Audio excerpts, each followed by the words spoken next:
అగజానన పద్మార్కం గజాననమహర్నిశం అనేకదంతం భక్తానాం ఏకదంతముపాస్మహే. సరస్వతీ నమస్తుభ్యం వరదే కామరూపిణి విద్యారంభం కరిష్యామి సిద్ధిర్భవతు మే సదా. పద్మపత్ర విశాలాక్షి పద్మకేసరవర్ణిని నిత్యం పద్మాలయాం దేవి సా మాం పాతు సరస్వతి. గురుర్బ్రహ్మా గురుర్విష్ణు గురుదేవో మహేశ్వర గురుర్ సాక్షాత్ పరబ్రహ్మ తస్మై శ్రీ గురవే నమః.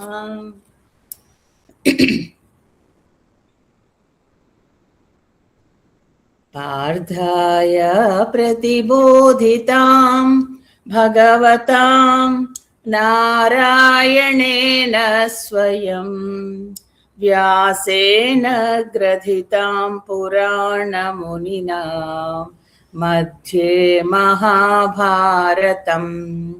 అద్వైతామృతవర్షిణీం భగవతీం అష్టాదశాధ్యాయినీం అంబ త్వామనుసందదామి భగవద్గీతే భవద్వేషిణీం. భగవద్గీతలో మనం సాంఖ్య యోగము 2వ అధ్యాయం చెప్పుకుంటాం. ఇందులో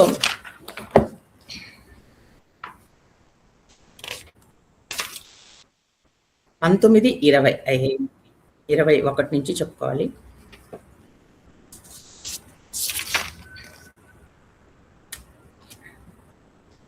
ఇందులో ఆత్మస్వరూపాన్ని గురించి చెప్తున్నాడు. ఆత్మ అనేది మొట్టమొదటి చెప్పి తర్వాత శరీరం గురించి చెప్తాడు. ఎందుకంటే మొట్టమొదటిసారిగా అర్జునుడు యుద్ధం చెయ్యను అని చెప్పినప్పుడు ఆత్మ అనేది అసలు ఏంటి, ఆత్మ కాబట్టి నువ్వు శరీరాన్నే చంపుతున్నావు, ఆత్మని చంపడం లేదు. అందుకని నీ తాతగారిని చంపుతున్నాను, గురువు గారిని చంపుతున్నాను, లేకపోతే మా అన్నదమ్ములని అని అనుకోక్కర్లేదు, అది వేరు ఇది వేరు అని చెప్తున్నాడు. చెప్తూ 21 వేద వినాశినం నిత్యం యయేనమజమవ్యయం కథం సః పురుషః పార్థ కం ఘాతయతి హంతికం. వేద వినాశినం నిత్యం యయేనమజమవ్యయం కథం సః పురుషః పార్థ కం ఘాతయతి హంతికం. ఆత్మ నాశనం కాదు అని చెప్తున్నాడు. చెప్తూ అది కంటిన్యూ చేస్తున్నాడు. ఆత్మ నిత్యమైనది, అది ఎప్పుడు అలాగే ఉంటుంది. నువ్వు శరీరాన్ని మనం చంపినా, శరీరం మరణించినా ఆత్మ అనేది దానికి చావు లేదు, అది ఇంకొక శరీరంలోకి వెళుతుంది. దానికి జననం మరణం ఉండదు. నేను మొన్ననే చెప్పాను, దేనికైతే డేట్ ఆఫ్ బర్త్ ఉంటుందో దానికి మాత్రమే డేట్ ఆఫ్ డెత్ ఉంటుంది. ఆత్మకి జననం లేదు కాబట్టి మరణం కూడా లేదు, మార్పు అనేది ఉండదు. ఇది ఆత్మస్వరూపం. ఆత్మస్వరూపాన్ని ఇక్కడ చాలా విశదంగా చెప్తున్నాడు. తర్వాత దీనికి శరీరానికి ఏ సంబంధం లేదు. చనిపోవట, చంపించడం అనేది ఆత్మ వల్ల మనం జరుగుతుంది అనుకుంటాం, కానీ కాదు, శరీరం మాత్రమే నశిస్తుంది. ఇది తెలిసిన వాడే జ్ఞాని అని చెప్తున్నాడు. ఇది అప్రమేయం అంటే ఒక కొలతకి అందని విషయము. ఇవన్నీ ఒక తత్వ దృష్టితో చెప్తున్నాడు. రకరకాలుగా ముందర ఒక తత్వ దృష్టితో ఒకసారి, తర్వాత కాదు దీన్ని నువ్వు చేయడం వల్ల ఎలాగా నీ వంశానికి ఎలాంటి పేరు వస్తుంది, ఇలాగ వరుసగా ఆయన్ని కన్విన్స్ చేసే ప్రయత్నం, అర్జునుడిని కన్విన్స్ చేసే ప్రయత్నం శ్రీకృష్ణుడు చేస్తున్నాడు. ఎందుకంటే ఇప్పుడు మొట్టమొదట ఇలా ప్రారంభించకపోతే అతను యుద్ధం చెయ్యడు. అంటే కేవలం యుద్ధానికి పురిగొల్పుతున్నాడా అర్జునుడు? అదే మనం పోయినసారి మాట్లాడుకున్నాం. అర్జునుడి కర్తవ్యం యుద్ధం చేయడం, అర్జునుడి చేత పని చేయించడం కృష్ణుడు చేస్తున్నాడు. ఆ సమయంలో అర్జునుడు చేయాల్సిన పని యుద్ధం. అందుకని కార్యోన్ముఖుడివి కా అని చెప్తున్నాడు. అంతే తప్ప అందరినీ యుద్ధం చెయ్యి అని ప్రోత్సహించడం శ్రీకృష్ణుడు చేయట్లేదు. ఆ సమయంలో అర్జునుడితో యుద్ధం చేయించాలి. కాబట్టి ఇలా ఆత్మతత్వాన్ని ఇక్కడ తెలుసుకోవడం వల్ల ఏంటవుతుందంటే మన కర్తవ్య నిష్ట ఏదైతే మనం పని చెయ్యాలంట అనుకుంటామో అది దృఢపడుతుంది, అంతే స్ట్రాంగ్గా ఉంటుంది అనమాట. అది ఏమంటారంటే పెద్దవాళ్ళు, మనకి బుద్ధి అనేది భగవంతుడు మనకి ఆయన తత్వం తెలుసుకోవడానికి, మన ఆత్మతత్వం తెలుసుకోవడానికి ఇచ్చాడు. కానీ మనం ఏం చేస్తాం, దాన్ని మిగతా వాటన్నిటికీ వాడేస్తూ ఉంటాం. దానివల్ల అది సద్వినియోగం. మన జవసత్వాలు అంటే మన ఓపికంతా మిగతా వాటి కోసం వాడతాం, అంటే శరీరం కోసమే వాడి నిజానికి అది ఎందుకు ఇచ్చాడో అది వాడం. చిట్ట చివరికి మనకి ఓపికలు తగ్గిపోయి పెద్దవాళ్ళం అయిన తర్వాత అప్పుడు రియలైజేషన్ వచ్చి లేదు లేదు ఇప్పుడు అంటే అప్పటికి ఇంకా శరీరం మనకి సహకరించదు, అప్పుడు ప్రయోజనం లేదు. చాలా మంది అంటూ ఉంటారు ఇప్పుడే కాదు కదా, ఇప్పటి నుంచి గీత ఎందుకు, ఓపికలు తగ్గాయి, ఎప్పుడు రిటైర్ అయ్యి చదువుకుందాం పెద్దవాళ్ళం అయ్యాక. అప్పుడు మీరు సహకరించదండి. అంటే చదవాలనుకున్నా కళ్ళు సహకరించవు, చెవులు సహకరించవు, మనస్సు ఒప్పుకోదు, పడుకోవాలనిపిస్తుంది, ఇలాగైపోతుంది. అందుకని ఓపిక మనకి తేలిగ్గా ఉన్నప్పుడే ఇవన్నీ తెలుసుకోవాలి. అసలు గీతకి పరమ ప్రయోజనం ఏంటంటే మోక్షాన్ని ఇవ్వడము. కాబట్టి ఇక్కడ ఫస్ట్ శోకాన్ని తొలగించాలి కదా, శోకాన్ని తొలగించి జ్ఞానాన్ని ఇస్తే అప్పుడు అతను ధర్మంగా యుద్ధం చేస్తాడు. కాబట్టి శోకాన్ని తొలగించాలంటే ఇలా ముందర అతనికి జ్ఞానం ఉపదేశించాలి. కాబట్టి ఇది ఇలాంటి జ్ఞానాన్ని, ఈ కర్మ జ్ఞానాన్ని ఇక్కడ శ్రీకృష్ణ పరమాత్మ ఇస్తున్నాడు. 23, 24 కలిశాను, 22 ఉంది. ఆసాంసి జీర్ణాని యథా విహాయ నవాని గృహ్ణాతి నరోపరాణి తథా శరీరాణి విహాయ జీర్ణ అన్యాని సంయాతి నవాని దేహి. వాసాంసి జీర్ణాని యథా విహాయ నవాని గృహ్ణాతి నరోపరాణి తథా శరీరాణి విహాయ జీర్ణ అన్యాని సంయాతి నవాని దేహి. ఇది 22వ శ్లోకం.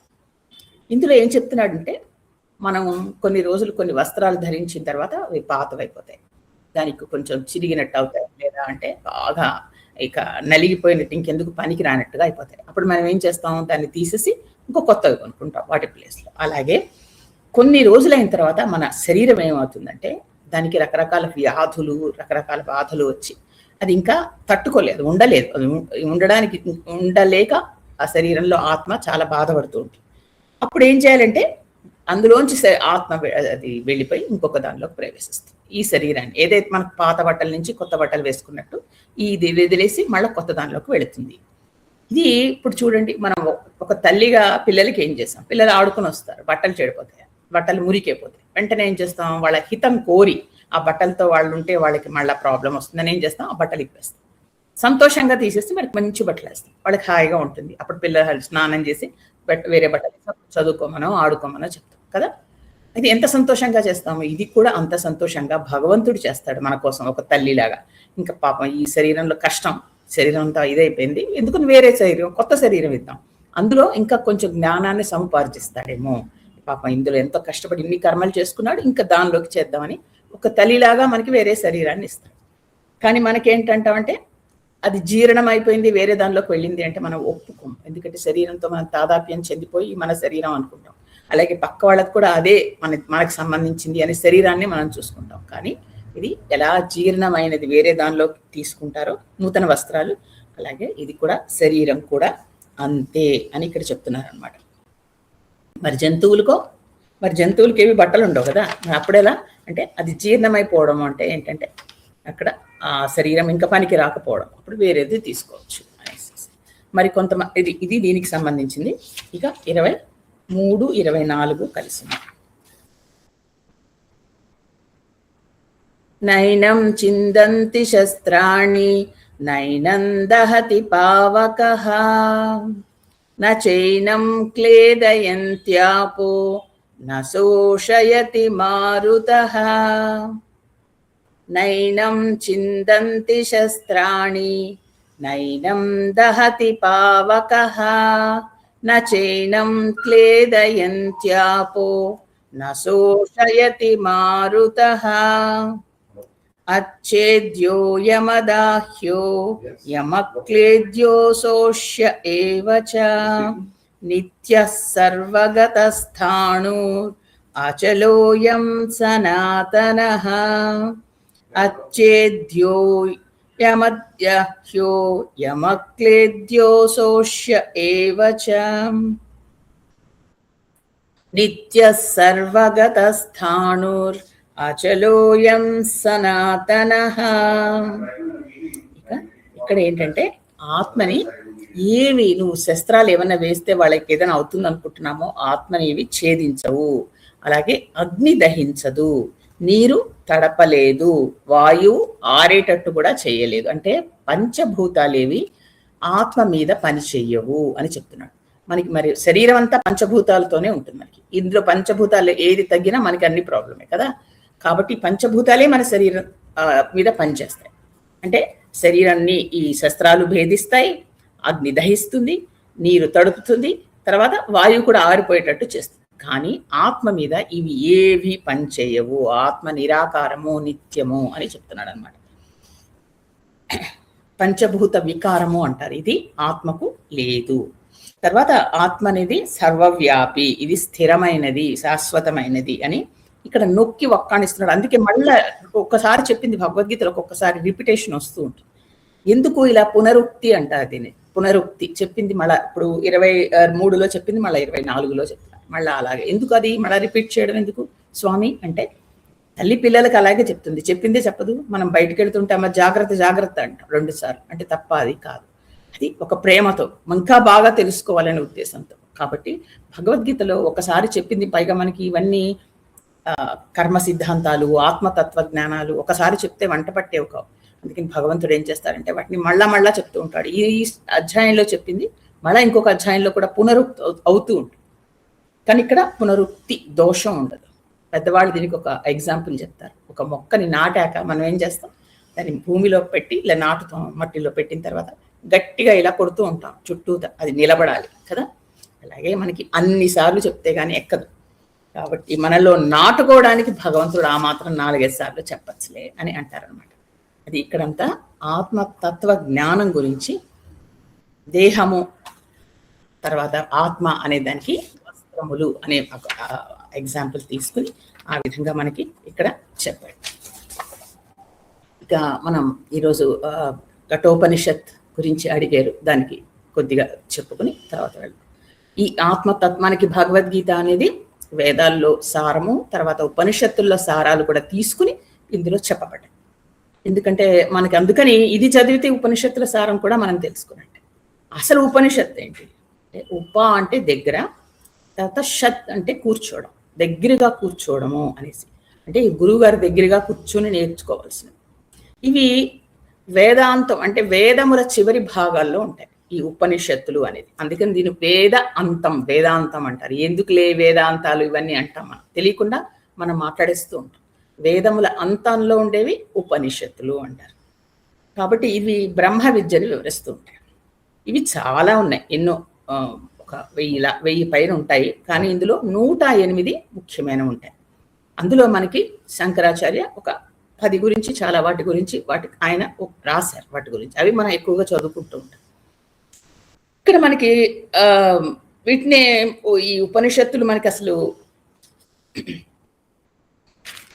వీటిల్లో కఠోపనిషత్ అనేది ఒకటి. ఈ ఉపనిషత్తులలో కఠోపనిషత్ అనేది ఒకటి. ఇది కృష్ణ యజుర్వేదంలోంచి తీసుకున్నారు. ఇది 3వ స్థానంలో ఉంటుంది. ఇందులో ఏంటంటే భగవద్గీతలో ఇప్పుడు మనం ఏదైతే ఆత్మ, పరమాత్మ, శరీరం అన్ని చెప్పుకుంటున్నామో ఇవన్నీ అందులోంచి తీసుకోబడ్డాయి కఠోపనిషత్. దీని గురించే ఒక చిన్న అసలు ఎలాగ ఇది మొదలైందని దాని గురించి చిన్న కథ ఉంది. ఉద్దాలకుడు అని ఒక గొప్ప వేద పండితుడు ఉంటాడు. ఆయన విశ్వజిత్ అనే ఒక పెద్ద యాగం చేస్తాడు. ఆయన ఏం చేస్తాడు, దాంతో ఆయన దగ్గర ఉన్న సంపద అంతా అందరికీ దానం ఇస్తూ ఉంటాడు. దానం ఇస్తూ అది ఇవ్వాలి, ఆ యాగం చేసిన వాళ్ళు ఇస్తూ తన దగ్గర ఉన్న అనేక గోవులు కూడా దానం ఇస్తూ ఉంటాడు. ఆ దానం ఇవ్వడంలో తన దగ్గర ఉన్న గోవులన్నీ ఇచ్చారు. ఇచ్చినప్పుడు తన దగ్గర కొన్ని ముసలి గోవులు కూడా ఉంటాయి. ఆయన అంతగా గమనించాడు, అవి కూడా దానం ఇచ్చేస్తాడు. ముసలి గోవులు మరి ఇవ్వకూడదు కదా, అవి ఒట్టిపోయి ఉంటాయి, కానీ అవి కూడా ఇచ్చేస్తాడు. ఇదంతా ఆయన కొడుకు, ఉద్దాలకుడి కొడుకు గ్రహిస్తాడు. గ్రహించి అతను ఏం చేస్తాడంటే వెళ్ళి వెంటనే తండ్రికి, అతని పేరు నచికేతుడు, అతను తండ్రికి వెళ్ళి చెప్తాడు, నాన్న నువ్వు తప్పు చేస్తున్నావు, నువ్వు అది ఒట్టిపోయిన గోవులు దానం ఇచ్చేస్తున్నావు అని. ఈయన చాలా హడావిడిలో ఉంటాడు, ఇచ్చే దానాలు గబగబా అంతమంది వస్తారు, అవన్నీ చూసుకుంటూ దానాలు ఇస్తూ ఉంటాడు. 30 నిమిషానికి ఒకసారి వచ్చి నాన్న నువ్వు తప్పు చేస్తున్నావు, నాన్న నువ్వు తప్పు చేస్తున్నావు అని హెచ్చరిస్తుంటే అతనికి చాలా కోపం ఎక్కువ. అతను ఉద్దాలకుడికి, నువ్వు మాట్లాడుకోక నిమిషం ఉండు అంటే ఇతను వినడు. తండ్రి తప్పు చేస్తున్నాడు, ఆపాలని పాపం అబ్బాయికి ప్రయత్నం. అంటే లేదు నువ్వు తప్పు చేస్తున్నావు అంటే ఏంటి నువ్వు నాకు తెలుసు నేనేం చేస్తున్నానో, నువ్వు ఇంతగా గొడవ చేస్తే నిన్ను కూడా ఎవరికో దానం ఇచ్చేస్తాను అంటాడు. అనేసరికి ఆ మాట పట్టుకుంటాడు నచికేతుడు. పట్టుకుని మళ్ళా కొద్దిసేపు తర్వాత, నాన్న నన్ను దానం ఇచ్చేస్తా అన్నావు కదా, నన్ను ఎవరికి ఇచ్చేస్తున్నావు అని అడుగుతాడు. అదే మాట 4 సార్లు అడిగేసరికి కోపం వచ్చి, యముడికి ఇచ్చేస్తాను నేను అంటాడు. ఒక తండ్రిగా అంత మాట అనకూడదు, కానీ అనేస్తాడు. వెంటనే నచికేతుడు దాన్ని చాలా, అబ్బాయి ఏంటంటే చిన్నవాడైనా సరే అతనికి వీటన్నిటిలో చాలా ముందరి నుంచి వేదాంగాలు వీటి తండ్రి మీద అతనికి చాలా కుతూహలం నేర్చుకుంటూ ఉంటాడు తండ్రి దగ్గర. అలాగా ఇవన్నీ వినేసరికి నేను యముడికి దానం ఇస్తున్నాను అనే మాటను పట్టుకుని, ఓకే నన్ను యముడికి ఇచ్చేసావు కదా, నేను వెళ్ళిపోతానని యమ లోకానికి వెళ్ళిపోతాడు. వెళ్ళిపోయేసరికి అప్పుడే సరిగ్గా యముడు అక్కడి నుంచి 3 రోజులు అతను ఎక్కడికి పని మీద యమలోకంలో ఉండడు. ఈ నచికేతుడు అక్కడ యమలోకానికి ప్రవేశిస్తాడు. చిన్న బాలుడు, అంటే అతనికి ఉన్న దివ్య శక్తి చూడండి, బాలుడికే అప్పటికి అంత శక్తి ఉంది. వెళ్ళిపోయి అక్కడ యముడు లేడు, అక్కడ అతని కోసం నిరీక్షిస్తూ ఉంటాడు. అలాగా 3 దినాలు, అంటే 3 పగళ్ళు 3 రాత్రుళ్ళు అతని కోసం నిరీక్షిస్తాడు. తరువాత యమధర్మరాజు వస్తూనే ఈ బాలుడు బ్రహ్మ తేజస్సు చూస్తే అతనికి భయం వేస్తుంది. అయ్యో చిన్న బాలుడిని, అందులో ఇలాంటి వాడిని నేను ఇక్కడ నా కోసం ఎదురు చూస్తూ ఉంచేశాను, పైగా అతనికి ఆహారం కూడా లేదు, అదంతా పాపం కదా, అందువల్ల నేను నీకు 3 వరాలు ఇస్తాను తీసుకో అని నచికేతుడికి చెప్తాడు. ఇప్పుడు నచికేతుడు అడుగుతాడు, నీకేం వరాలు కావాలి కోరుకో అని యమధర్మరాజు అంటే, అతను అంటాడు, మొట్టమొదటి వరం మా నాన్నకి కోపం తగ్గాలి, అంత కోపం పనికిరాదు, ఆ కోపం తగ్గాలి. సరే, ఇక రెండవది ఏంటి అంటే అప్పుడు అగ్ని విద్య ఉపదేశిస్తాడు. దాన్ని నచికేతాగ్ని అంటారు. ఒక అగ్ని విద్య అంటే ఒక అగ్ని కార్యం ఏ విధంగా చేయాలి అనేది అదొక కొత్త విద్య ఆయనకి నేర్పిస్తాడు. అది అడుగుతాడు, నాకు నేర్పించు అని. ఆ రోజుల్లో ఆ అబ్బాయికి నేర్పించలేదు వాళ్ళ అమ్మ, అది నేర్చుకుంటాడు. ఇక మూడవది, నీకేం కావాలి, మూడవది అడుగు అంటే మరణించాక జీవి ఏమవుతాడు, లోపలే ఆత్మ ఉంటుందా, ఎక్కడికి వెళ్ళిపోతుంది, ఎలాగా, ఇవన్నీ అడుగుతాడు. ఇప్పుడు మనం ఏదైతే శరీరం ఆత్మ వాటి గురించి అడుగుతున్నామో ఆ ప్రశ్నలన్నీ నచికేతుడు యమధర్మరాజును అడుగుతాడు. ఇప్పుడు యముడు చెప్పడు, ఇవన్నీ రహస్యంగా ఉండవలసినవి, చాలా గోప్యమైన విశేషాలు, చిన్నపిల్లాడివి, నీకు అనవసరం, అందుకని నీకు కావాలంటే ఇంకోటి ఇస్తాను, నీకు అది ఇస్తాను, నీకు బోల్డ్ అంత ధనం ఇస్తాను, నీకు జీవితాంతం పనికొచ్చేలా, నేను ఒక రాజుగారి దగ్గర ఇదిగా ఉండేలా చేస్తాను, నీకు గుర్రాలు ఇస్తాను, అది ఇది అన్నీ ఆశపెడతారు. దేనికి లొంగడు నచికేతుడు, నాకు ఇదొక్కటే కావాలి, నాకు ఈ జ్ఞానమే నాకు కావాల్సింది అని. ఇక చేసేది లేక యమధర్మరాజు అతనికి ఆత్మజ్ఞానం, అదే మనం బ్రహ్మ విద్య అంటాం, ఇది ఉపదేశిస్తాడు. అతనికి అంత శ్రద్ధ, అంత పట్టుదల కాబట్టి అతనికి ఇది ఉపదేశిస్తాడు. ఇప్పుడు మనం చెప్పుకునే ఈ ఆత్మకుండే ఇది ఎప్పటికీ ఆత్మ అనేది ఉంటుంది, అది అప్రమేయము, తర్వాత అది ఎప్పటికీ అలా నిత్యము శాశ్వతము అని ఏవైతే చెప్పుకుంటున్నామో, ఇవన్నీ మాటలు కఠోపనిషత్తులో యమధర్మరాజు నచికేతుడికి చెప్పిన మాటలు. భగవద్గీతలో ఆవి తీసుకుని ఇక్కడ ఈ శ్లోకాలన్నీ పెట్టారు. ఎందుకంటే మనకి చెప్పాను కదా, ఉపనిషత్తుల సారమే భగవద్గీత, కాబట్టి కఠోపనిషత్తులో ఈ శ్లోకాలే. అందుకని ఈ రెండింటికి ఆ విధంగా మనకి సమన్వయం వచ్చిందనమాట మొన్న అడిగిన వాళ్ళకి. అందుకని ఇది చెప్తున్నా, కఠోపనిషత్తు అంటే ఇది ఆత్మకు సంబంధించిన జ్ఞానాన్ని కఠోపనిషత్తు. అది ఇక్కడ ఉద్దాలకుడు విశ్వదిత్యాగం చేస్తాడు. ఉద్దాలకుడికి కొడుకు నచికేతుడు. ఇతను తెలియక ఉద్దాలకుడు దానంలో గోవులన్నీ ఇస్తుంటే అది కొన్ని వట్టిపోయిన గోవులు కూడా అతను దానం ఇస్తాడు. అతను చూసుకోకుండా తన దగ్గర ఉన్న గోవులు కూడా అందులో కలిసిపోతాయి, ఇచ్చేస్తూ ఉంటాయి. ఇప్పుడు నచికేతుడు వెళ్ళి వారిస్తాడు. ఆ ఉద్దాలకుడు కోపంతో, నువ్వు ఇలా నన్ను మధ్యలో వచ్చి ఇలా నన్ను మాట్లాడిస్తున్నావు కాబట్టి నిన్ను కూడా నేను దానం ఇస్తాను అంటాడు. అప్పుడు నచికేతుడు ఎవరికి అంటే, నేను యమధర్మరాజుకి దానం ఇస్తాను. ఆ మాటని చాలా సీరియస్గా తీసుకుని నచికేతుడు యమలోకానికి వెళ్ళిపోతాడు. అతను వెళ్ళిన సమయంలో యముడు అక్కడ ఉండడు, అందుకని 3 రోజులు అతని కోసం నిరీక్షించాల్సి వస్తుంది నచికేతుడు. అప్పుడు యమధర్మరాజు వచ్చి ఇతన్ని చూసి బాధపడి, అయ్యో నా కోసం ఒక బాలుని నేను నిరీక్షించాల్సిలా చేశాను, అందులో అతని బ్రహ్మ తేజస్సు ఉంది, అందుకని నీకేం 3 వరాలు ఇస్తాను అంటాడు. అప్పుడు ఒకటి, తండ్రి కోపాన్ని పోవాలి అంటే ఉద్దాలకుడి కోపం నశించాలని. 2 అగ్ని కార్యం, అందులో అగ్ని విద్య ఉపదేశించమని కోరతాడు. 3వది మరణించాక జీవి ఆత్మ ఏంటవుతుంది అనేది, దాని గురించి ఇలాగా చెప్పమంటే అప్పుడు యమధర్మరాజు ఆత్మ అనే దాని గురించి ఇతనికి వివరిస్తాడు. అది కఠోపనిషత్ అంటారు. అది మనకి భగవద్గీతలో చేర్చుతారు. స్వస్తి.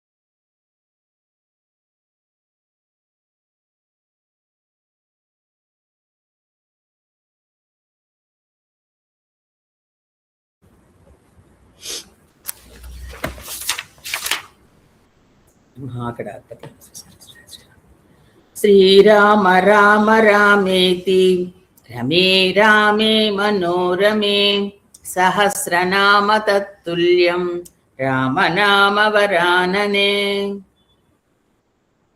रामाय रामभद्राय रामचन्द्राय वेधसे रघुनाथाय नाथाय सीताय पतये नमः आपदामपहर्तारं दातारं सर्वसम्पदां लोकाभिरामं श्रीरामं भूयो भूयो नमाम्यहम् कूजन्तं राम रामेति मधुरं मधुराक्षरम् आरुह्य कविताशाखां वन्दे वाल्मीकिकोकिलम्.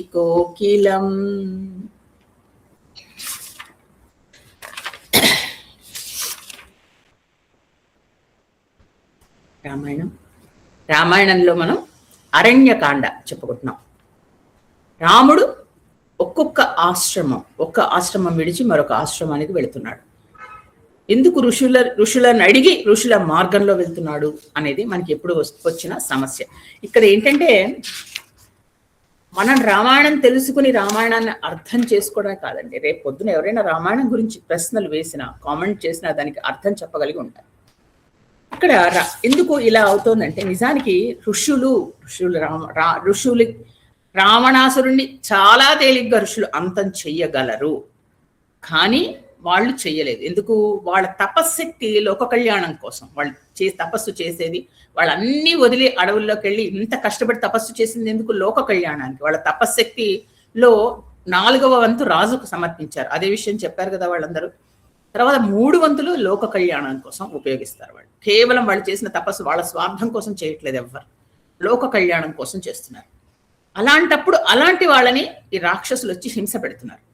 అందుకని వాళ్ళని ఈ రాక్షసులని అంతం చేయాలని ఋషులు నిర్ణయించుకున్నారు. ఇప్పుడు వాళ్ళు ఏం చేశారు? వాళ్ళ ఒక రాముడు అనే వాడినే వాళ్ళు ఆయుధంగా మార్చుకున్నారు.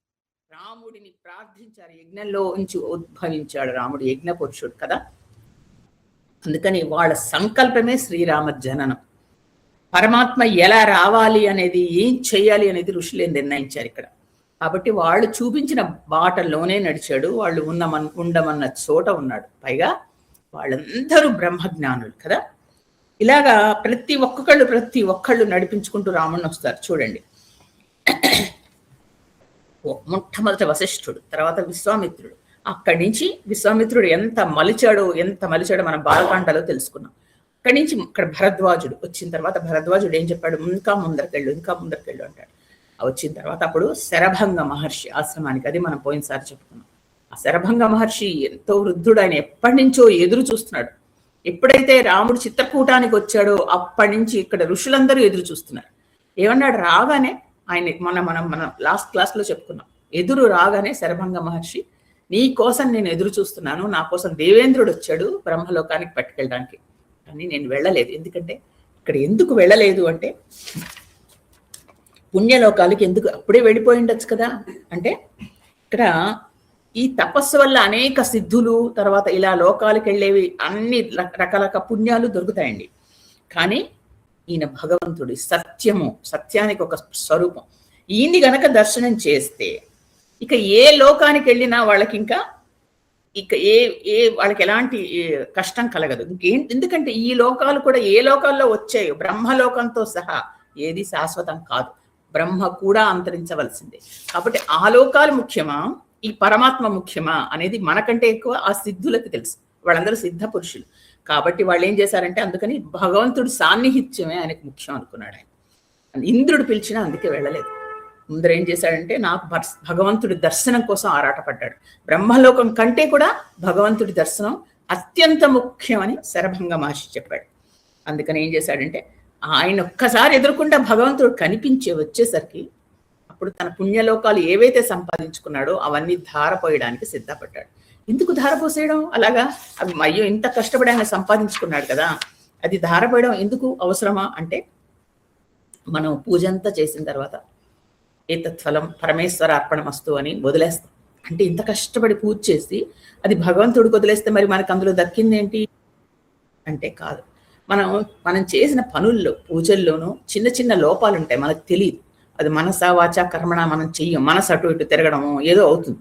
అప్పుడు భగవంతుడు ఏం చేస్తాడంటే, మనం అంతా అర్పించేస్తే దాన్ని అందులో లోపాలుంటే సరిదిద్దుతాడు. సరిదిద్ది మనకి పూర్తిగా ఉంటే 100% మనకి పుణ్యం ఇస్తాడు.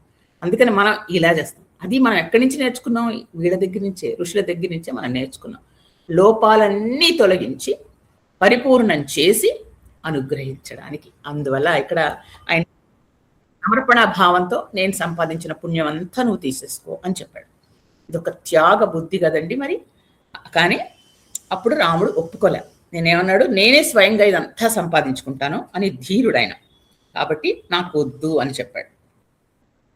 వెంటనే ఆయన శరభంగ మహర్షి ఇక్కడే ఉండి ఒక్క నిమిషం అనేసి ఆయన అక్కడ ఉండమని తర్వాత చెప్పాడు. సుతీక్ష్ణ మహర్షిని వెళ్ళు కలు అని చెప్పి అక్కడ రాముడి ముందరే తన శరీరం చాలించాడు. ఆయన రాముడు చూస్తూ ఉంటేనే ఆయన అగ్నిలో తన శరీరం సమర్పించిన తర్వాత అందులోంచి ఒక 15 ఏళ్ల యువకుడు బయటకు వచ్చి ఆయన బ్రహ్మలోకానికి వెళ్ళిపోవడం రాముడు, లక్ష్మణుడు, సీత చూశారు. అలాంటి శరభంగ మహర్షి ఆశ్రమం నుంచి బయటకు వస్తే అక్కడ అనేక మంది ఋషులు వచ్చి రాముడిని అడిగారు, శరణు వేడారు. వాళ్ళందరూ సిద్ధులే, మామూలు చిన్న చిన్న ఋషులు కాదు. వాళ్ళందరూ చాలా పెద్ద సాధన చేసిన ఋషులు. మమ్మల్ని రాక్షసులు బాధిస్తున్నారు, మమ్మల్ని తపస్సులు చేసుకొనివ్వట్లేదు, అందుకని మాకు నువ్వు రక్షకుడివి, నువ్వు మాకు శరణివ్వాలి అని అడిగారు. రాముడు వెంటనే ప్రతిజ్ఞ చేశాడు, నేను తప్పకుండా మీ అందరినీ నేను కాపాడుతాను అని అక్కడ ప్రతిజ్ఞ చేశాడు. చేసిన తర్వాత అక్కడి నుంచి వాళ్ళు బయలుదేరి సుతీష్ణ మహర్షి వెళ్తూ ఉంటే అక్కడ మధ్యలో విరాధుడు తగిలాడు. విరాధుడిని సంహరించారు. అక్కడి నుంచి సుతీక్ష్ణ మహర్షి ఆశ్రమానికి వెళ్ళారు. అక్కడ రాముడు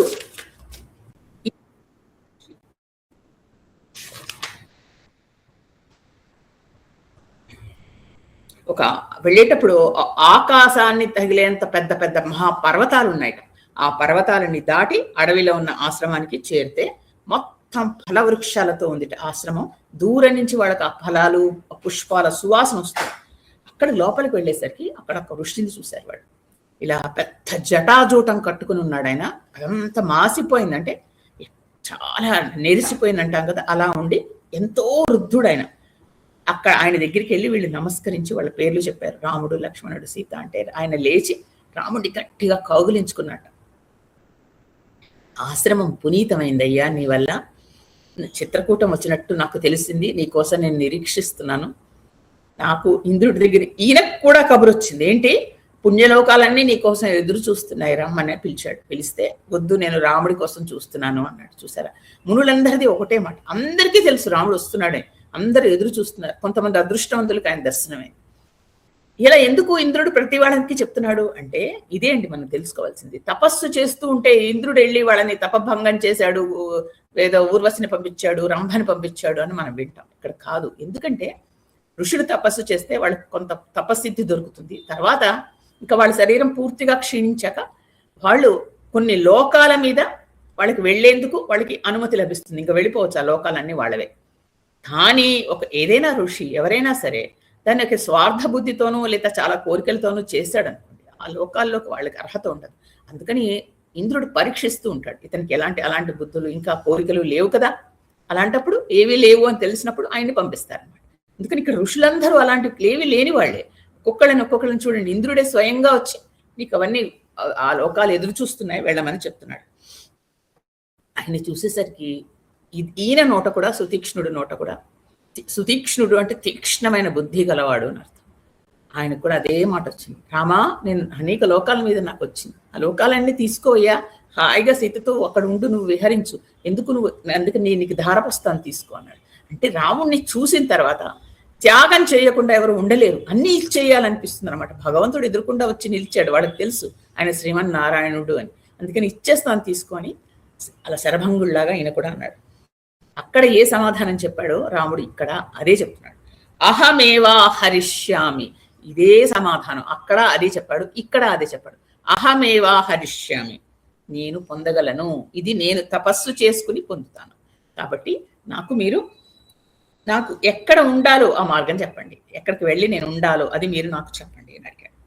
ఇప్పుడు ఆయన ఏమన్నాడో తెలుసా అండి, ఇక్కడ ఉండిపోండయ్యా అన్నాడు. అంటే ఆయనకి ఏంటంటే అక్కడే ఉండిపోతే బాగుండు రాముడు, ఆయనకి తెలీదా ఆయన వెళ్ళాలి, రాక్షస సంహారం చేయాలి అని. కానీ రాముడి ఆకర్షణ శక్తి అలాంటిది, ఆయన్ని చూడకుండా ఉండలేక అంతవరకు ఎదురు చూస్తున్నాడు. రాముడు వచ్చేసరికి ఇక్కడే ఉండిపో నువ్వు అని చెప్పాడు అని. కానీ ఇక్కడ కొంచెం క్రూర మృగాలు అవి తిరుగుతూ ఉంటాయి, ఇది కొంచెం కష్టంగా ఉంటుందేమో అన్నాడు. అప్పుడే రాముడు అన్నాడు, వద్దండి, ఇక్కడ నేను ఉంటే మీకు అందరికీ నా వల్ల కొంత ఇబ్బంది ఉంటుంది, నేను వేరే చోటికి వెళ్ళిపోతాను అని ఆ రాత్రి అక్కడ ఉండిపోమన్నాడు. ఉండిపోమంటే వాళ్ళు ఉన్నారు. తాను స్వయంగా వాళ్ళకి, రాముడికి సీతకి లక్ష్మణుడికి తన ఆతిథ్యం ఇచ్చాడు. అంటే ఆయనే స్వయంగా పళ్ళు పలహారాలు ఇచ్చాడు. ఇంత వృద్ధుడు ఆతిథ్యం స్వీకరించి వాళ్ళు ఆ రోజు అక్కడ విశ్రాంతి తీసుకున్నారు. పొద్దున్నే లేచి అక్కడ ఒక మంచి కొలనుందిట, దాని నిండా నల్ల కలువలు వికసిస్తున్నాయి, గుమ్మగుమ్మలాడుతూ చక్కటి. అందులో వాళ్ళు స్నానాదులు చేసి తర్వాత పూజాది కార్యక్రమాలు చేసుకుని అప్పుడు అక్కడికి వచ్చి సెలవు అడిగాడు. అప్పుడు ఋషి ఏంటంటే ఆయనని ఆశీర్వదించి చెప్పాడు. చెప్పిన తర్వాత నువ్వు ఎక్కడికి వెళ్ళాలి అంటే, నువ్వు రామా, ఇప్పుడు నువ్వు ఇక్కడ అనేక ఆశ్రమాలు ఉన్నాయి ఈ చుట్టుపక్కల, ఒక్కొక్క ఆశ్రమంలో వెళ్ళి వాళ్ళని దర్శించి కొంతకాలం ఉండి అప్పుడు రా అన్నాడు. అంతేగాని ఎక్కడికి వెళ్ళి ఎక్కడ ఉండాలి అనే విషయం సుతీక్ష్ణుడు చెప్పలేదు. నువ్వు వెళ్ళి కొన్ని అన్ని ఆశ్రమాలలో అనేక ఋషులు నీకోసం ఎదురు చూస్తున్నారు, పైగా అవన్నీ చాలా మంచి, అంటే చాలా పుణ్యాత్మలున్న ఆశ్రమాలు, అందుకని వాటన్నిటికీ నువ్వు వెళ్ళు అన్నాడు. వెంటనే రాముడు, నేను వెళ్ళాలి, నా ఆశ్రమం నేను కట్టుకోవాలి, నేను అక్కడే ఉంటాను, ఇలా ఏమీ అనలేదండి. ఆయన అన్నది ఒక గురువాజ్ఞగా స్వీకరించి వెంటనే సీతతోటి లక్ష్మణుడితోటి అక్కడికి వెళ్ళడానికి సిద్ధం అయ్యాడు. ఇక్కడ నేను మీకు చెప్పాను, సుతీక్ష్ణ మహర్షి వృద్ధుడు, ఇంద్రుడే చెప్పాడు ఆయనకి, నీకు అన్ని లోకాలు నీకోసం ఎదురు చూస్తున్నాయి అని. కానీ ఆయనకి శ్రీ మహావిష్ణువు వస్తున్నాడని తెలుసు. అందుకని తనతో ఉండే కొన్ని క్షణాలు తనకి అది చాలా అపురూపం, జీవితంలో అది అత్యంత ముఖ్యమైనవి కదండి. అందుకని రాగానే ముందు ఒక్కసారి ఆయన్ని కౌగిలించేసుకున్నాడు. అంటే అంత రాముడు, అంత మహావిష్ణువు ఒక మానవ రూపంలో తన ఆశ్రమంలో అడుగిడ్డాడు అనేది అతను వదులుకోవట్లేదు అవకాశాన్ని. ఆయన ఒక్కసారి ఆయన దగ్గరగా తీసుకుని హత్తుకోవాలనిపించింది. ఎందుకంటే రాముడు వచ్చి ఆయనకి పాదాభివందనం చేస్తున్నాడు. అసలు అది ఊహించని కదండి. అందుకని అలా వెంటనే ఏం చెప్పాడు, నా లోకాలన్నీ నీకే ఇచ్చేస్తాను, తీసేసుకో అన్నాడు. స్వయంగా సత్కారాలు చేశాడు, స్వయంగా వడ్డించాడు, మురిసిపోయాడు, ఆయన్ని చూస్తూ ఉండిపోయాడు. మర్నాడు వదలబుద్ధి కాలేదు, ఉండిపోవచ్చు కదా ఇక్కడ అన్నాడు కదా. కానీ స్వామి కార్యం ఏంటో ఆయనకు తెలుసు, అందుకని ఇక్కడే ఉంటే కుదరదు అనే విషయం కూడా తెలుసు. ఇక అందుకని ఇక్కడ ఎందుకు వేరే ఆశ్రమాలన్నీ చూడడానికి పంపించాడు. ఒకటి, రాముడికి రావణుడితో సమానమైన తపస్సిద్ధి కావాలి అనే విషయం వీళ్ళందరికీ తెలుసు. కాబట్టి ఇంతమంది మునుల ఆశీర్వచన బలం కావాలి, వీళ్ళ అందరిది తేజస్సు రాముడికి సంక్రమించాలి. ఇప్పుడు ఒక ఆశ్రమంలోకి వెళ్ళారు, పాజిటివిటీ అంటాం కదండి, పాజిటివ్ వైబ్స్ అంటాం, అవన్నీ రాముడికి అంతేగాని రాముడు ఎవరి దగ్గర మీ తపస్ఫలంతో నాకు దారబోయింది అంటున్నాడా అనట్లా. ఆయన సంపాదించుకోవాలి, ఆయన కూర్చుని తపస్సు చేసుకునేందుకు అనువైన ప్రదేశం కావాలి. కాబట్టి వీళ్ళందరినీ చూసి వీళ్ళందరితో ఉండి అలా జరుగుతుంది. చూడండి, మనం ఎక్కడికైనా వెళితే మనం వాళ్ళని చూసి, చుట్టుపక్కల వాళ్ళని చూసి మనం ఎలా నేర్చుకుంటాం కదా. అలాగా అంటే రాముడికి రాదు అని కాదు, ఈ విధంగా ఆయనకి ఇంత తపస్సిద్ధి సంక్రమింప చేయాలి. కాబట్టి అన్ని ఆశ్రమాలకి వెళ్ళాలి అని చెప్పాడు.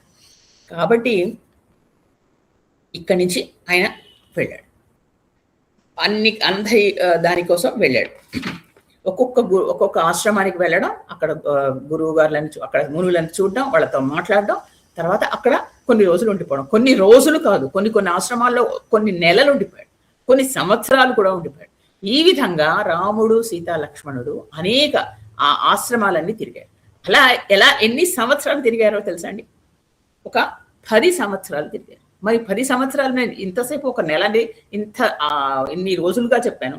కానీ ఒక 10 సంవత్సరాలు ఒక లైన్లో చెప్పి ముగించేస్తున్నాను అంటే, ఎప్పుడైనా సరే మనకి పురాణాల్లో కానీ ఇలాంటి గ్రంథాల్లో కానీ సంతోషంగా ఉన్న సమయాల గురించి ఎక్కువ చెప్పరు. ఒక లైన్లో చెప్పి వదిలేస్తారు. అక్కడ ఏదైనా ఒక సమస్య వచ్చిందనో, లేకపోతే అక్కడ ఏదైనా జరగాల్సిన దైవకార్యం జరిగిందనో అంటే అప్పుడు మీకు దానికి విశదంగా వస్తుంది. చాలా అత్యంత సంతోషంగా సీతారాములు గడిపారు. అంటే ఒక్కొక్క ఆశ్రమానికి వెళ్ళడం, వాళ్ళకి ఇష్టమైన పని మునుల సేవ చేయడం. ముగ్గురు చేసేవారు. వాళ్ళకి ఎంత ఓపిక ఉంటే అంట చేయడం, తర్వాత వాళ్ళు చెప్పేవి వినడం, వాళ్ళ ధ్యానంలో చూడడం, వీళ్ళు కూడా ధ్యానం చేయడం. తర్వాత అలాగా ఒక్కొక్క ఆశ్రమం ఎన్ని ఆశ్రమాల దగ్గర ఎన్ని తిరిగారో అలాగా అన్ని సంవత్సరాలు తిరిగారు. తిరిగి మళ్ళా స్వయంగా అక్కడి నుంచి వాళ్ళు బయలుదేరి మళ్ళా సుతీక్ష్ణుడి దగ్గరికి వచ్చారు. వచ్చి అప్పుడు చెప్పాడు కదా, అన్ని ఆశ్రమాలు తిరిగి నా దగ్గరికి రండి అని. అక్కడికి మళ్ళా వచ్చారు. వచ్చి మళ్ళా అప్పుడు సుతీక్ష్ణుడు ఇంకా ఆయన వాళ్ళ కోసం ఎదురు చూస్తూనే ఉన్నాడు. ఆయన వెళ్ళిపోలేదు, నా లోకాలన్నీ రెడీగా ఉన్నాయి. వెళ్ళిన తర్వాత అప్పుడు ఆయనకి మళ్ళా నమస్కారం చేసి అడిగారు, ఏంటి మమ్మల్ని ఏం చేయమంటారు అంటే అప్పుడు చెప్పారు. చెప్పేటప్పుడే రాముడు అడిగాడు, ఇక్కడికి కొద్ది దూరంలో అగస్త్యాశ్రమం ఉంది అని తెలిసింది నాకు అక్కడికి వెళ్ళాలి, నాకు మీరు ఆ దారి చెప్పగలరా? అంతేగాని నేను ఆశ్రమం కట్టుకుంటానన్నాను, 10 సంవత్సరాల నుంచి ఎదురు చూస్తున్నాను, మీరేం చెప్పట్లేదు అని ఇలా ఆయనకి ఏమీ లేవు. ఒకటేం చెప్పాడు, నాకు అగస్త్యుడి గురించి నేను చాలా విన్నాను, ఆయన దర్శనం చేసుకోవాలి, నాకు ఆయన ఆశ్రమం ఉండే ఎక్కడ ఉంటుందో చెప్పండి. ఆ మాట విని సుతీక్ష్ణుడు చాలా సంతోషించట. నాయనా, నేనే నీకు ఆ విషయం చెప్దాం అనుకుంటున్నాను, నువ్వే అడిగావు, ఎంత అదృష్టం, చాలా బాగుంది ఇలా అడగడం అని.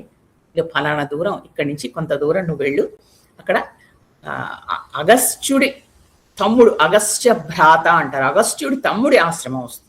అక్కడి నుంచి ఇంకా కొద్ది దూరం వెళితే అక్కడ అగస్త్యుని ఆశ్రమం వస్తుంది, నువ్వు కలు, ఆయన నీకు ఎలా ఉండాలి అన్నీ నీకు చెప్తారు అని ఆయన రకరకాలుగా ఆశీర్వదించి అక్కడి నుంచి ఆయన పంపించాడు. పంపిస్తూ మళ్ళా ఆయన చేస్తే మళ్ళా ఇంకొకసారి కూడా ఆయన దగ్గర తీసుకున్నట్ట.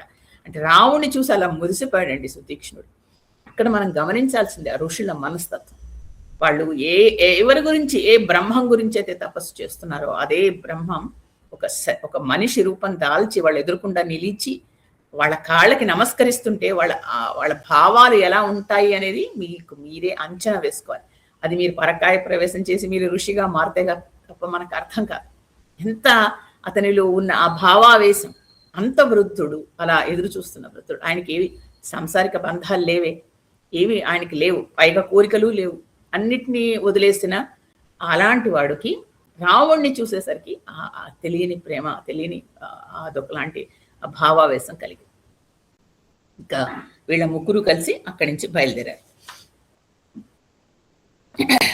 బయలుదేరి అక్కడి నుంచి వాళ్ళు వెళ్ళడానికి సిద్ధపడుతున్నారు. ఒక్క నిమిషం.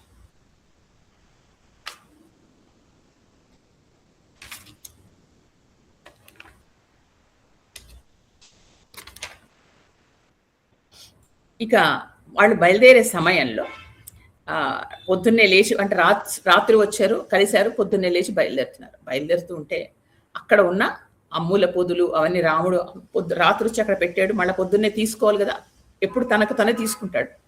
ఈసారి మాత్రం సీతమ్మ వెళ్ళి వాటిని స్వయంగా శుభ్రం చేసి, అంటే పైన అమ్ముల పొదులు, ఆయన తర్వాత ఆయన బాణం, ఆయన ఒక ఖడ్గం, ఈ మూడు శుభ్రం చేసి వాళ్ళకి ఇచ్చింది. ఇస్తే అవి ధరించి వాళ్ళు బయలుదేరారు. ఎందుకు సీతమ్మ ఇచ్చింది దీని గురించి ఇవన్నీ కొన్ని రామాయణ రహస్యాలు ఉంటాయండి. మనకి పైకి చూస్తే ఏమీ ఉండదు, ఆవిడ ఇచ్చింది, వీళ్ళు తీసుకుని బయలుదేరారు. కానీ వెనకాతల ఆంతర్యం తెలుసుకుంటూ వెళ్ళాలి మనం ముందరికి. ఇక్కడ వీళ్ళు దండకార్యంలో తిరిగారు, అన్ని చేశారు, వచ్చారు. తర్వాత అప్పటికి 10 సంవత్సరాలు అయింది అని చెప్పాను నేను, 10-11 సంవత్సరాలు అయిపోయింది. అంటే ఇక్కడ సీతమ్మ గుర్తు చేస్తోంది రాముడికి, ఆవిడ మానవ స్త్రీ కాదు, ఆవిడ శక్తి స్వరూపిణి, అయోనిజ. రాముడికి చెప్పకుండానే ఆవిడ చెప్తుంది. ఏంటి ఇక్కడ ఎందుకు చెప్తుంది ఆవిడ, ఏమని? మనం వచ్చిన పని అంటే ఆయనకి రాముడికి రామ కార్యం గుర్తు చేస్తోంది, అవతార కార్యం. నువ్వు ఇక దీన్ని ధరించి యుద్ధానికి సిద్ధం కా. ఈ చేతుల్లో, అంటే ఆవిడ చేతుల్లోంచి ఈయనకి వెళ్తున్నాయి, ఒక శక్తి స్వరూపిణి చేతుల్లోంచి ఆయనకి ఆయుధాలు వెళుతున్నాయి. ఆయన రోజు ధరించే ఆయుధమే, కానీ అమ్మవారి స్పర్శతో వెళుతున్నాయి. ఇక నువ్వు వీటిని ధరించి ముందరికి కదులు అన్నట్టుగా ఆయన చెప్తాను. అవి తీసుకుని ఆయన ముందరికి కదులుతున్నాడు. ఇక్కడ చాలా మనకి విచిత్రంగా ఉంటుంది ఏంటంటే, అమ్మవారే ఇలా ఇచ్చింది అంటే ఇక్కడ ఏంటంటే ఒకటి మనం ఆలోచించాలండి. యుద్ధం చేయించిన యుద్ధానికి సిద్ధం చేసిన అన్ని అమ్మవారే కదండి. అమ్మవారికి సీతమ్మకి తేడా ఉందా? కాబట్టి ఆవిడ చేయిస్తుంది, ఏదైనా అసుర సంహారానికి నాంది పలుకుతోంది ఇక్కడ. కాబట్టి చేసేది చేయిస్తున్నది అన్ని అమ్మవారే. చేతికిస్తోంది. చేతికిచ్చిన తర్వాత చూడండి ఎలాంటి ప్రశ్నలు వేస్తుందో. ఒక మామూలు భార్యగా ఏమీ తెలియనట్టు అనేక ప్రశ్నలు వేసి రాముడితోనే సమాధానం చెప్పిస్తుంది. రాముడితో ఎందుకు సమాధానం చెప్పిస్తుంది అంటే రాముడి నోట పలికిస్తుంది తను ఎందుకు ఇలా చేస్తున్నాడు అనే విషయం. ఇక్కడ ఏం చెప్తుంది, అక్కడి నుంచి అన్ని ఇచ్చేసి వీళ్ళందరూ బయటికి మళ్ళీగా నడవడం ప్రారంభించిన తర్వాత అప్పుడు సీతాదేవి మెల్లిగా సంభాషణ మొదలెట్టింది. చాలా వినూత్నంగా ఉంటుంది. ఒక భార్యాభర్తలు మామూలుగా మాట్లాడినట్టు మొదలెట్టి చూడండి ఎంత చక్కగా మాట్లాడుతుందో సీతమ్మ తల్లి. అప్పుడు అంటుంది, రామా నువ్వు ఒక ధర్మంగా, ఒక కొడుకుగా ఒక ధర్మాన్ని పాటిస్తూ ధర్మం కోసం నిలబడుతున్నావు నాకు తెలుసు. ధర్మం కోసం నిలబడటం ఏంటి? ధర్మమే రాముడు పుట్టిన తర్వాత ధర్మము సత్యము ఆ రెండు పులకించిపోయాట. ఎందుకంటే మమ్మల్ని పట్టుకొని ఉంటాడు రాముడు జీవితాంతం, రాముడితో ఉంటాం మేము, రాముడి వల్ల మేము ఇంకా మా పేరు ప్రఖ్యాతులు పెరుగుతాయని స్వయంగా ధర్మం అందుట. అలాంటి పైగా ఏంటంటే రాముడికి ధర్మం అనేది ఒక స్వభావం అంది. అంతేకాని ఇది నేను చెయ్యాలి అని చెయ్యడు, ధర్మం కాబట్టి చెయ్యాలి అని చెయ్యడు. మనందరం అలా చేస్తాం, ఇలా చెయ్యాలి కాబట్టి చేస్తాం, ఇది ధర్మం కాబట్టి కాదు. రాముడి స్వభావమే అంత, అది చేయకుండా ఉండలేడు రాముడు. ఇలాంటి స్వభావం మనం ధర్మరాజులో చూస్తాం. ధర్మరాజు కూడా అంతే, ఇలాగే చేయగలను నేను, ఇంకో విధంగా చేయలేను అంటాడు. అంటే అతని అంటే ధర్మదేవత కొడుకు కాబట్టి. ఇక్కడ ఈయన అంతే, శ్రీరామచంద్రుడు అంతే, ధర్మం కాకుండా వేరేది చెయ్యలేడు. ఆ విధంగా చేస్తున్న వాడివి నువ్వు తండ్రి కోసం ఇంతలాగా ఒక సత్యం కోసం ఇలా వచ్చావు. ఎప్పుడైనా సరే ఈ ధర్మాన్ని నువ్వు జాగ్రత్తగా పాటించాలంటే నీకు 3 అవరోధాలు వస్తాయి ఎప్పుడైనా సరే. ఒకటి అబద్ధాలు ఆడటం. నువ్వు అబద్ధాలు ఆడడం అనే సమస్య నీకు లేదు, ఎందుకంటే సత్యమే నువ్వు కాబట్టి నీకు అది ఎప్పుడూ నీకు ఒక సమస్య కాదు. ఇక రెండవది పరస్త్రీ వ్యామోహం. ఇది చాలా ఇలాంటి ధర్మాలకు అడ్డొస్తుంది. కానీ నువ్వు ఏకపత్ని వ్రతుడివి, ఇది ఎవరో చెప్పట్లేదు, భార్యగా నేను చెప్తున్నాను. నువ్వు ఏకపత్ని వ్రతుడివి, నీకు అందుకని అసలు ఈ సమస్య లేదు, ఈ జీవితంలో నీకు ఆ సమస్య లేదు. ఇక మూడవదా అకారణ హింస.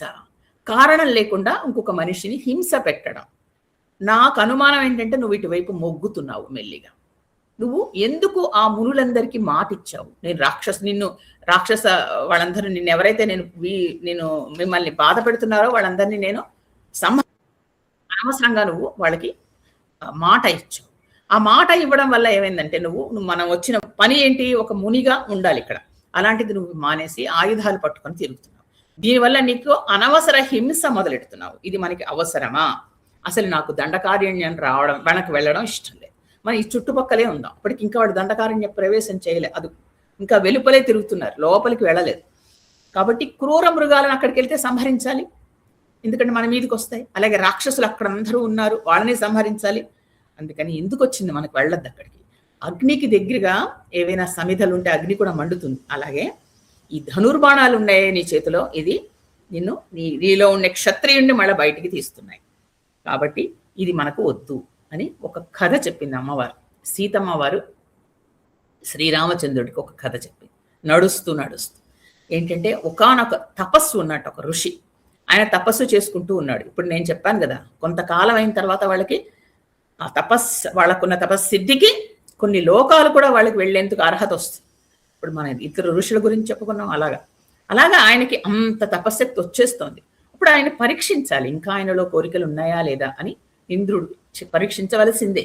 కాబట్టి ఆయన ఏం చేశాడు, ఒక 5 అప్సరసలని పంపించేసరికి అప్పుడు ఏం చేశాడు, ఆ పరీక్ష కోసం ఇంద్రుడు ఏం చేశాడంటే ఒక భటుని రూపంలో వచ్చి ఒక ఖడ్గం తీసుకొచ్చాడు, ఒక పెద్ద కత్తి తీసుకొచ్చి ఈ ఋషికి, స్వామి ఇది నా ఖడ్గము, ఇది నాకు చాలా చాలా ముఖ్యమైనది నాకు జీవితంలో, ఇది మీ దగ్గర ఉంచండి, నేను కొంతకాలం అయిన తర్వాత వచ్చి తీసుకుంటాను, కానీ అతి జాగ్రత్త, నాకు ఇది మాత్రం చాలా ముఖ్యమైనది, మీరు జాగ్రత్తగా దీన్ని కాపాడాలి అని ఒక ఖడ్గాన్ని ఒక ఋషికిచ్చి ఆయన వెళ్ళిపోయాడు. వెళ్ళిపోయిన తర్వాత అప్పుడు ఆ ఋషి ఏం చేశాడంటే పక్కన పెట్టుకున్నాడు, పూజ ఆయన పాటికి ఆయన తపస్సు చేసుకున్నాడు. కానీ చేసుకునేవాడు మధ్య మధ్యలో కళ్ళు తెరిచి దాన్ని చూస్తున్నాడు. అంటే ఉందా పోయిందా, నేను అతనికి మాట ఇచ్చానే భటుడికి ఎవరికో, అతను వచ్చేస్తే మళ్ళీ అది ఉంటుందా, లేకపోతే ఈ లోపల ఎవరో ఏదో ఒక జంతువో ఎవరైనా వచ్చి తీసుకుంటారా అని చూడటం, దాన్ని కొంచెం పక్కకు తీసి తన పక్కన పెట్టుకోవడం, ఇలా చూస్తున్నాడు. పొద్దున్నే లేచి ఇంకా రాత్రంతా అదే ఆయనకి ఛాస, అయ్యో నా ఆ కత్తు జాగ్రత్తగా ఉందా లేదా అని కత్తి కోసం చూసుకుంటున్నాడు.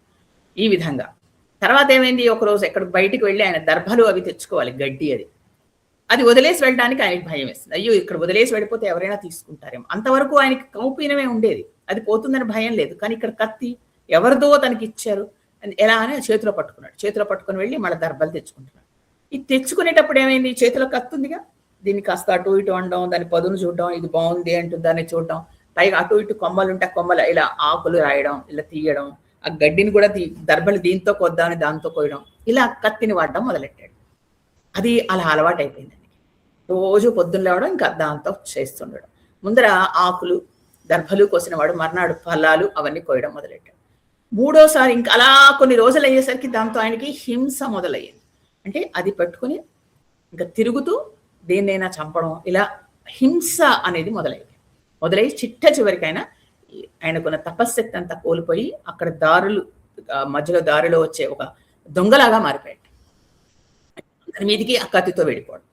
ఒక చిన్న కత్తి ఒక ఋషిని అంత మార్చింది. కాబట్టి ఆయుధాలు అనేవి అత్యంత ప్రమాదకరమైనవి రామ. ఆ విషయం నేను మీకు చెప్పక్కర్లేదు, మీకు అన్నీ తెలుసు, కానీ నేను గుర్తు చేస్తున్నాను. ఎంత చక్కగా మాట్లాడుతుందో చూడండి. ఎలా మళ్ళా ఎక్కడా ఎత్తి పడవడం ఏవీ లేకుండా మీకు అన్నీ తెలుసు, మీ గొప్పవాళ్ళు, మీకు నేను గుర్తు చేస్తున్నాను.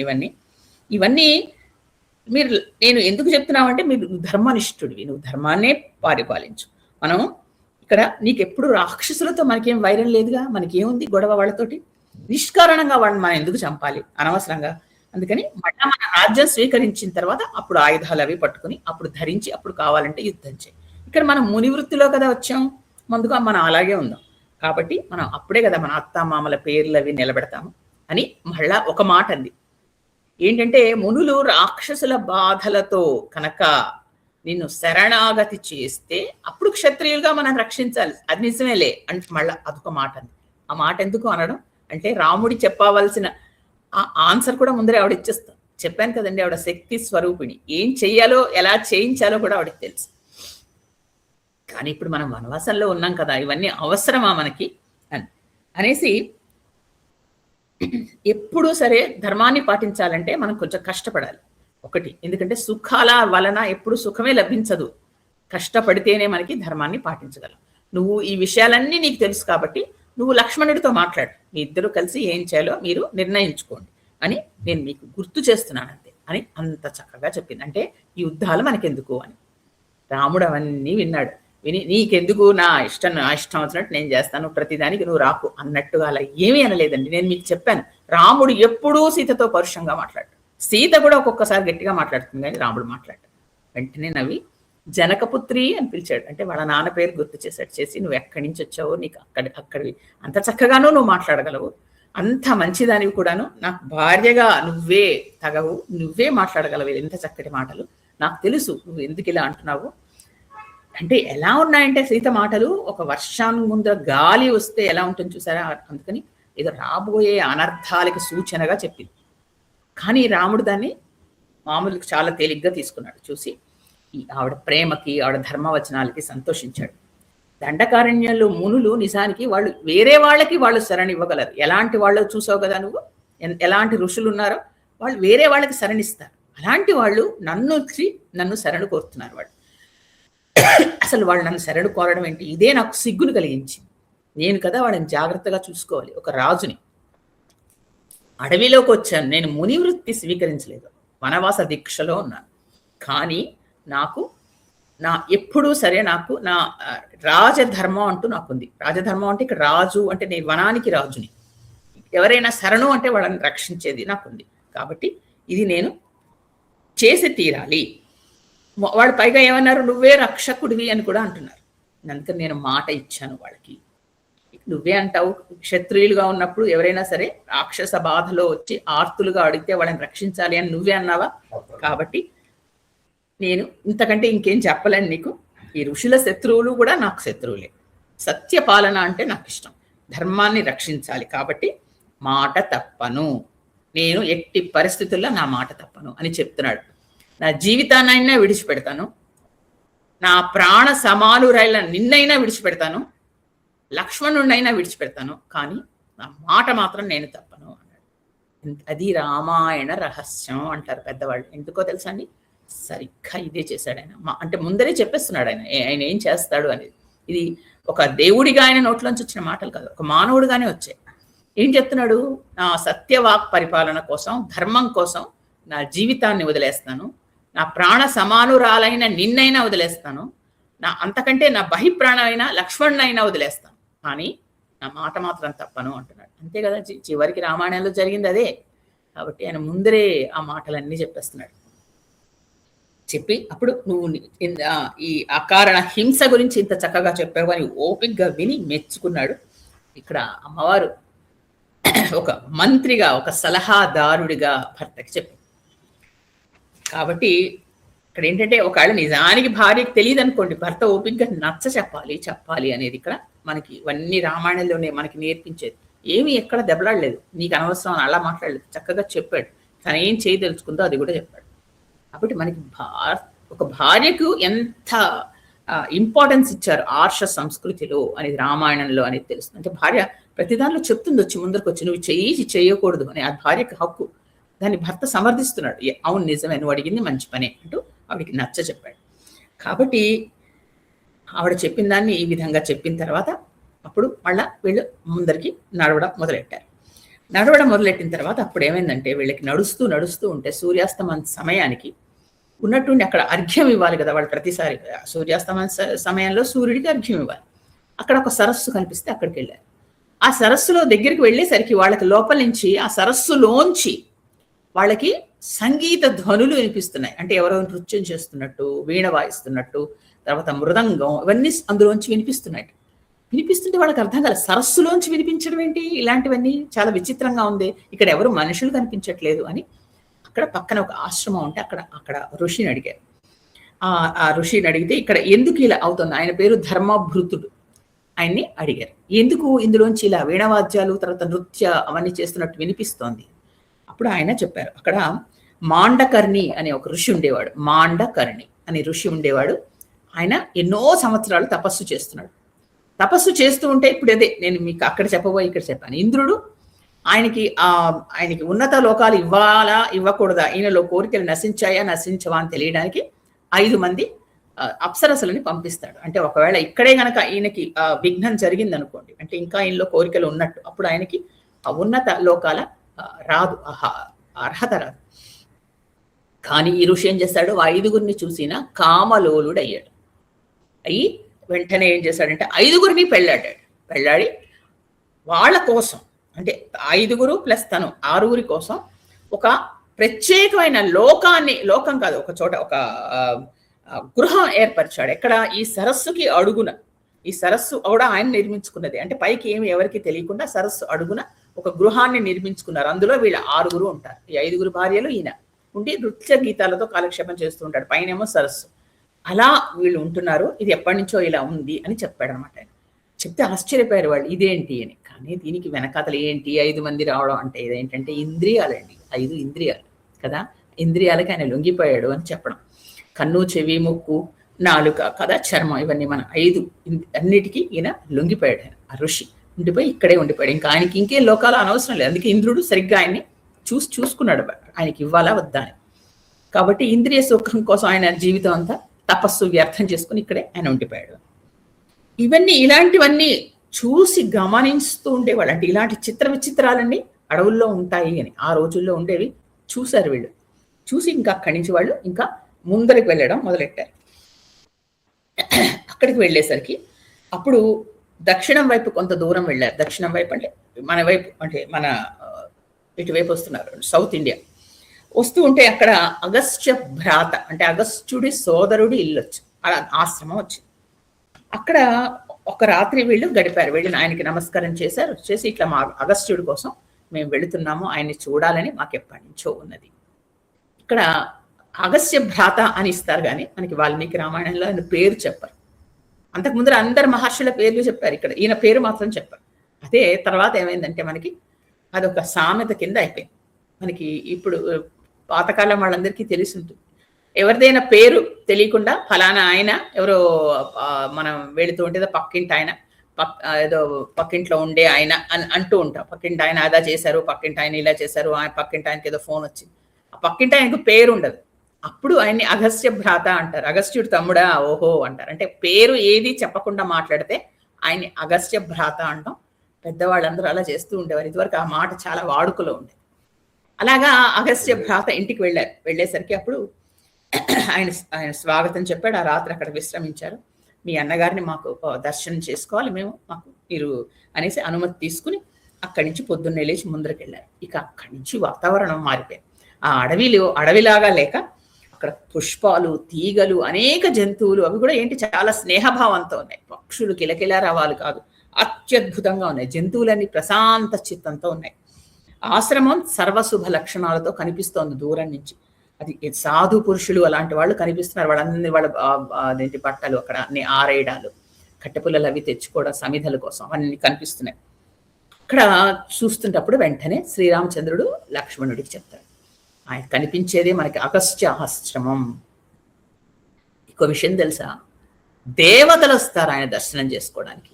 అందరూ దేవతలు ఆకాశం నుంచి దిగి వచ్చి వాళ్ళ స్థానాల్లో కూర్చుని నిరీక్షిస్తూ ఉంటారు అగస్త్యుడి దర్శనానికి. అంత గొప్ప ఋషి ఆయన. అలాంటి ఆయన దర్శనం మనం చేసుకోపోతున్నాం. అసలు ఆయన అనుమతిస్తే అక్కడ దగ్గరగా ఉండాలనిపిస్తోంది నాకు కొన్ని రోజులు అంటూ రాముడు తన మనస్సు చెప్తాడు లక్ష్మణుడికి. చాలా ఫ్రెండ్లీగా ఉంటారండి ఇద్దరు. ప్రతిదీ మనసులో మాటలు మాట్లాడేసుకుంటూ ఉంటారు అన్నదమ్ములు ఇద్దరు. తర్వాత చెప్తాడనమాట ఏంటంటే ఆయన ఎంతో మంది విమానాల్లో అక్కడి నుంచి దేవతలు రావడం, అక్కడ నిరీక్షించడం, అవన్నీ వాళ్ళకి దూరం నుంచి కనిపిస్తున్నాయి. దీన్ని పట్టుకెళ్ళడం కోసం కాదు, దర్శనం కోసం వస్తున్నారు వాళ్ళు. తర్వాత అసలు ఈ అగస్త్యుడు గురించి మొట్టమొదటి నుంచి మొదలెడతాడు ఇక్కడ. చూడండి,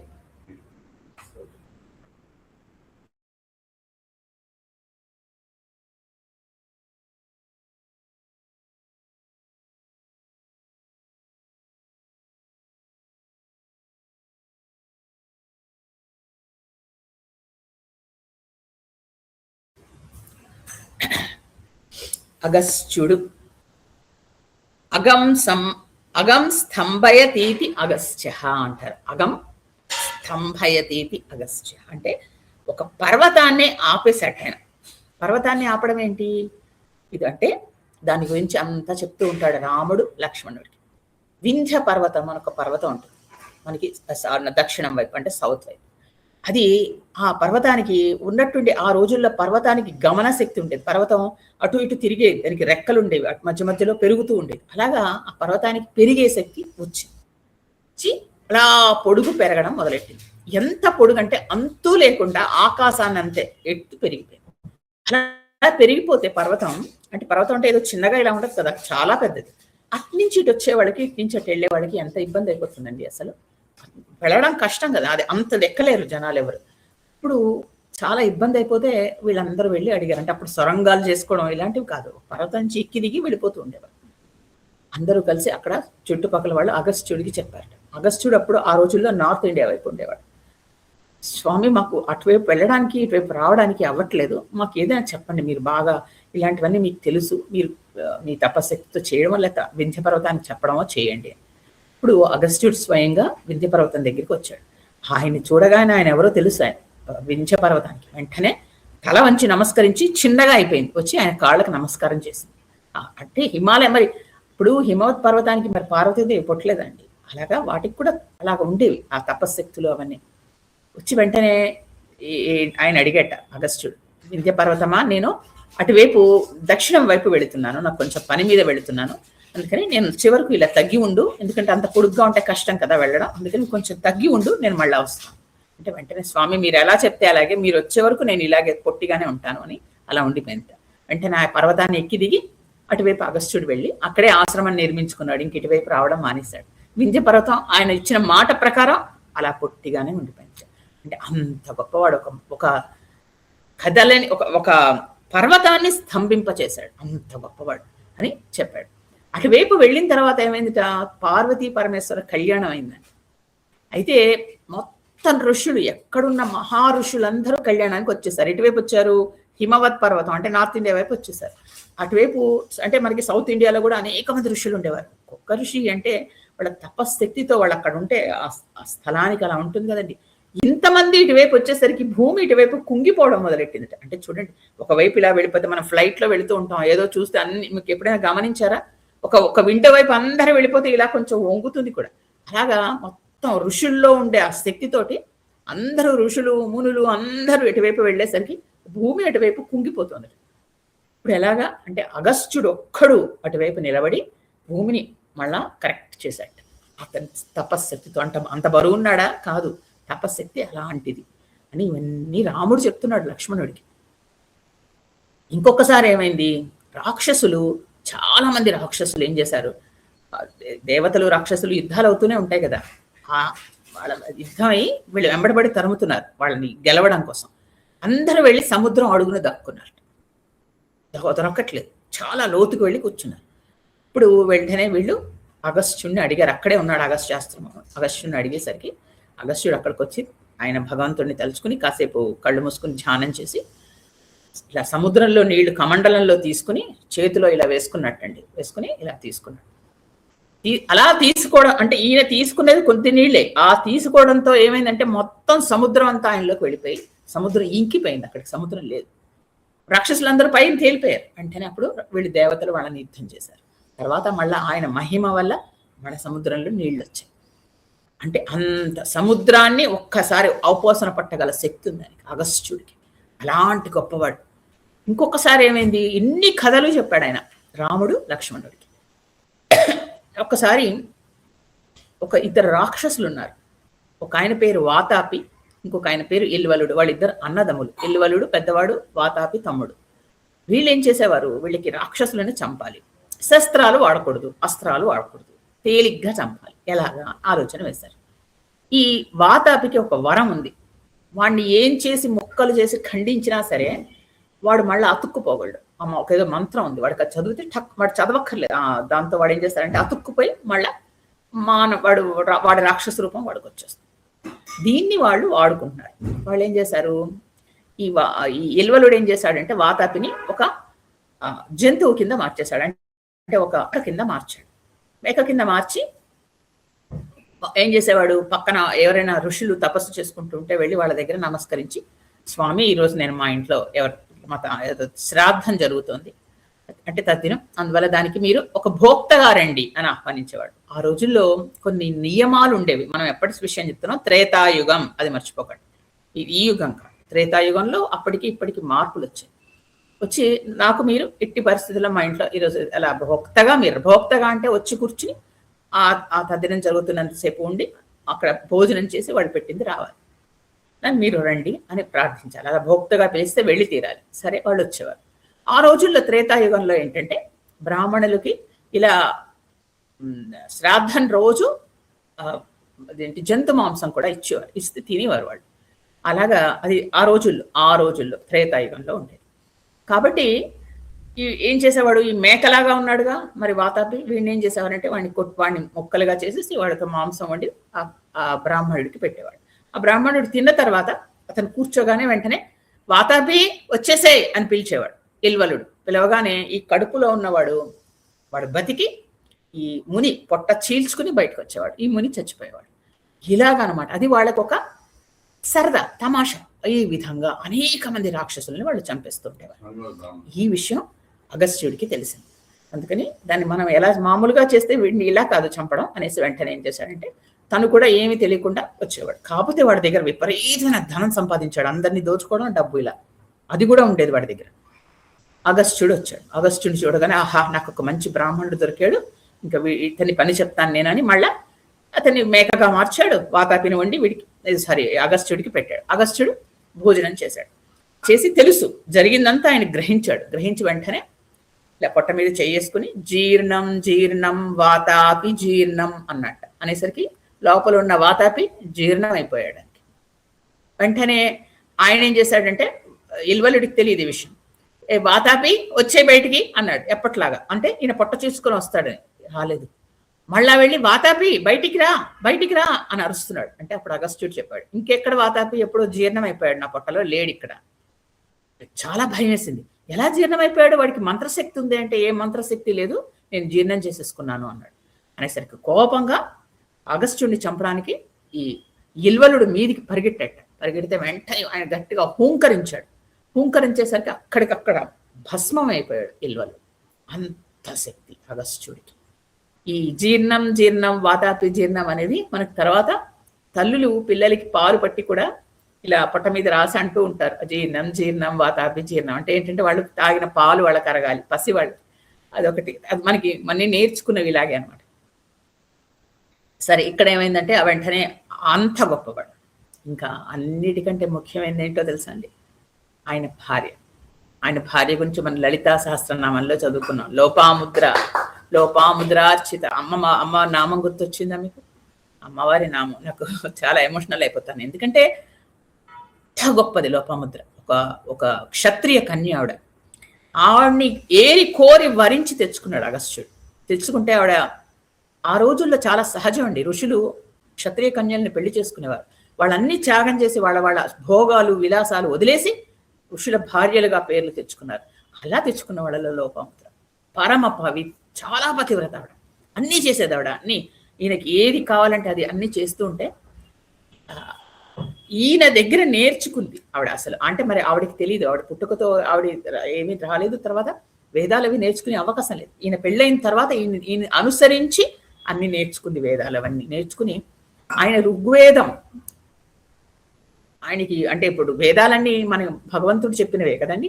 ఈ ఋషులు వాళ్ళ ధ్యానంలో ఉన్నప్పుడు వాళ్ళకి వినిపిస్తే వాళ్ళ దాన్ని ఒక దాని మీద రాసి పెడుతూ ఉండేవారు. అలాగా ఋగ్వేదంలో కొంత రాశాడు ఆయన అగస్త్యుడు. రాసినప్పుడు లోపాముద్ర కూడా ఆయనకి సహకరించింది. వాళ్ళిద్దరూ కలిసి రాశారు కొన్ని. అలాగనమాట అంత నేర్చుకుంది ఆవిడ. నేర్చుకున్న తర్వాత లలిత ఆవిడది అమ్మవారి ఆరాధన మొదలెట్టి ఎంత అందులోకి వెళ్ళిపోయిందంటే లోపాముద్ర ఇక అమ్మవారి మంత్రాన్ని ఆవిడ ఉపాసిస్తే స్వయంగా గౌరీదేవి వచ్చిందండి ఆవిడకి. దగ్గరికి వచ్చి ఆవిడ ప్రత్యక్షమై ఆవిడ ఉపదేశించింది మంత్రాన్ని. ఇది ఒక్క లోపాముద్రకే ఆ అదృష్టం దక్కింది. ఎవ్వరికీ అట్లా జరగలేదు. అమ్మవారు స్వయంగా ప్రత్యక్షమై తన మంత్రాన్ని ఇవ్వడం ఎవ్వరికీ లేదు. ఇలా లోపాముద్రకే ఇచ్చింది. ఇస్తే ఆవిడ ఆ మంత్రాన్ని తీసుకుని ఒక విద్యగా అందరికీ ఇచ్చింది. ఆవిడనే ఉంచేసుకోలేదు, నేను నా మంత్రం అని, ఒక విద్యగా అందరికీ ఇచ్చింది. అలా ఇచ్చిన అంత పేరు పెట్టుకుంటే అత్యంత ఇష్టం లలితాదేవికి లోపాముద్ర అంటే. అందుకని తన నామాల్లో చెప్పిందిట, ఎప్పుడైతే నేను లలితా సహస్రనామం రాస్తూ ఉంటే చెప్పిందిట, లోపాముద్ర మీద ఒక్క నామం ఉండాలి ఖచ్చితంగా. అంటే అంత ఇష్టం ఆవిడంటే ఆవిడకి. చూడండి ఎంత గొప్ప ఆవిడ కదా. అందుకని లోపాముద్ర మీద మనకు ఒక నామం వచ్చింది. అలాగా పెట్టుకున్న తర్వాత ఏమైందంటే అమ్మవారిని సాక్షాత్కరింపజేసుకుంది. అమ్మవారికి 12 మంది చాలా భక్తులు ఉన్నారు. 12 రకాల విద్యలు చెప్పారు. అందులో ఒక్క స్త్రీ లోపాముద్ర ఒక్కతే. కాబట్టి అమ్మవారి మెచ్చిన భక్తురాలు, అమ్మవారు మెచ్చుకున్న భక్తురాల్లో ఈవిడ లోపాముద్ర ఒక్కతే. తర్వాత అందుకే దీన్ని లోపాముద్ర విద్య అంటారు. అదొక మంత్రం, మహామంత్రం. అది అందరికీ మనకి తెలియదు కదా. ఆవిడ నేర్చుకుని అందరికి తర్వాత చెప్పింది. తర్వాత ఈవిడ ఎప్పుడే అగస్త్యుడికి ఇవన్నీ తెలిసింది. ఆవిడ ఇలా నేర్చుకుంది, ఆవిడ మంత్రం సిద్ధి పొందింది, అది ఇది. అగస్త్యుడికి లలితా సహస్రనామం తెలియదు. ఆయన ఏం చేశాడు, హయగ్రీవ స్వామిని ఉపాసించాడు. హయగ్రీవ స్వామి అంటే ఆయన విష్ణుమూర్తి. విద్యనిచ్చేటప్పుడు హయగ్రీవ స్వామి అంటారు. హయగ్రీవ స్వామి అగస్త్యుడికి ప్రత్యక్షం అయ్యాడు. నీకేం కావాలి అంటే, నాకు అమ్మవారి విద్యలు కావాలి, అమ్మవారి నామాలు కావాలి అని అడిగాడు. అప్పుడు అమ్మవారికి సంబంధించిన అనేక అష్టోత్తరాలు, అనేక త్రిసతి, అమ్మవారి లలితా త్రిసతి, ఇవన్నీ చెప్పాడు. సహస్రం చెప్పలా. అప్పుడు అగస్త్యుడు అడిగాడు, అన్నీ చెప్పారు స్వామి, నాకు లలితా సహస్రం కావాలి. వెంటనే అది అత్యంత రహస్యమైన అందుకే కదా లలితా రహస్య నామస్తోత్రం అంటాం కదండి మనం. అందుకని ఒక్క నిమిషం ఆయన ధ్యానంలోకి వెళ్ళిపోయాడు హయగ్రీవుడు. వెళ్ళి అమ్మవారితో మాట్లాడాడు. అమ్మా, ఇట్లా అడుగుతున్నాడు అగస్త్యుడు, లలితా సహస్రనామం చెప్పమని, చెప్పచ్చా? అప్పటికి హయగ్రీవుడికి తెలుసు. అంటే వెంటనే అమ్మవారు అందట, ఓ ఎవరు అడిగేది అగస్త్యుడా, అగస్త్యమునియా అని. ఆహా, మన లోపముద్ర వాళ్ళ భర్త కదా, చెప్పు అందుట. అంటే చూడండి, ఆవిడికి ఒక అంత పెద్ద అగస్త్యుడు లోపాముద్ర భర్తగా అమ్మవారి దగ్గర పేరు పొందాడు. అసలే అంటే ఒక స్త్రీ ఎంత గొప్ప స్థానం సంపాదించుకుంటుంది. అలా తెచ్చుకున్నాడు. తెచ్చుకున్న తర్వాత అప్పుడు ఆయనకి లలితా సహస్రనామం చెప్పి, ఇది చాలా రహస్యమైన నామాలంటూ హయగ్రీవ స్వామి ఈయనకి చెప్పాడు, అగస్త్యుడికి చెప్పాడు. అదే మనకి వస్తుంది, మనకి చిట్ట చివరికి కూడా బ్రహ్మాండ పురాణే హయగ్రీవ అదంతా వస్తుంది కదా, హయగ్రీవ అగస్త్య సంవాదే అవన్నీ వస్తాయి. కాబట్టి ఇలా వచ్చింది. అంత గొప్ప లోపాముద్ర భర్త అగస్త్యుడు. సో వీళ్ళిద్దరూ కలిసి ఇంత చక్కగా ఆ ఆశ్రమంలో అలా ఉంటున్నారు. అక్కడికి రాముడు ప్రవేశించాడు. ప్రవేశించిన తర్వాత రాముడిని అక్కడ లోపలికి వెళ్ళి ఏం చేశాడు, తన లక్ష్మణుడికి చెప్పాడు, నువ్వు వెళ్ళి లోపల చెప్పు ముందర అగస్త్యుడికి నేను మనం వచ్చానని. అలా మనం దబుక్కుని లోపలికి వెళ్ళిపోకూడదు. అప్పుడు లక్ష్మణుడు వెళ్ళి ఒక అగస్త్యుడి శిష్యుడికి పిలిచి చెప్పాడు, దశరథుడి కొడుకు రాముడు, లక్ష్మణుడు, సీత వచ్చారని చెప్పు. వాళ్ళిద్దరూ బయటే ఉన్నారు. పాపం గబగబా శిష్యుడు వెళ్ళాడు. ఈయన అగ్నిహోత్రంలో ఉన్నాడు, అంటే అగ్నిహోత్రం చేస్తున్నాడు. సమయం అవుతోంది. అప్పుడు ఆ సమయంలో అగ్ని కార్యం చేయాలి. చేస్తున్నప్పుడు మొదలెట్టబోతున్నాడు. శిష్యుడు గబగబా వచ్చి, స్వామి ఇలాగా గురువు గారు దశరథుడి కొడుకులు తర్వాత సీతాదేవి అక్కడ బయట వచ్చి నుంచున్నాడు. వెంటనే ఆయన లేచి, అదేంటి నాకు ఇలా అక్కడ నిలబెట్టి వచ్చావా, వాళ్ళ కోసం నేను ఎప్పటి నుంచి ఎదురు చూస్తున్నాను, పద వెంటనే వెళ్ళిపోవాలి అని గబగబా వచ్చాడు. వస్తుంటే శిష్యుడితో పాటు ఆయన వస్తుంటే రాముడు చూసి వెంటనే అన్నట్టు, చూసావా లక్ష్మణ, ఇంతమంది శిష్యులతో వస్తున్నాడు దూరం నుంచి, ఆయన చూడగానే మన అగస్త్యుడు అని చెప్పచ్చు. ఆయన బ్రహ్మవర్చస్సు చూసావా అన్నట్టు వెలిగిపోతున్నాడు ఆయన. అసలు కోటి సూర్యుల ప్రకాశం అంట అగస్త్యుడిది. అలా వస్తున్నాడు ఆయన. వచ్చి రాముడిని చూడగానే రామ అనేసి దగ్గరికి వచ్చాడు. వెంటనే వీళ్ళిద్దరూ ఆయనకి పాదాభివందనం చేశారు. అంత మరి గొప్ప ఆయన కదా. దేవతలు వచ్చి నిలబడి అక్కడ కూర్చుంటారటండి ఆయన దర్శనానికి. ఆయన దర్శనం చేసుకోవాలని కేవలం అంటే ఆయనలో ఉండే గొప్పతనం చూడండి.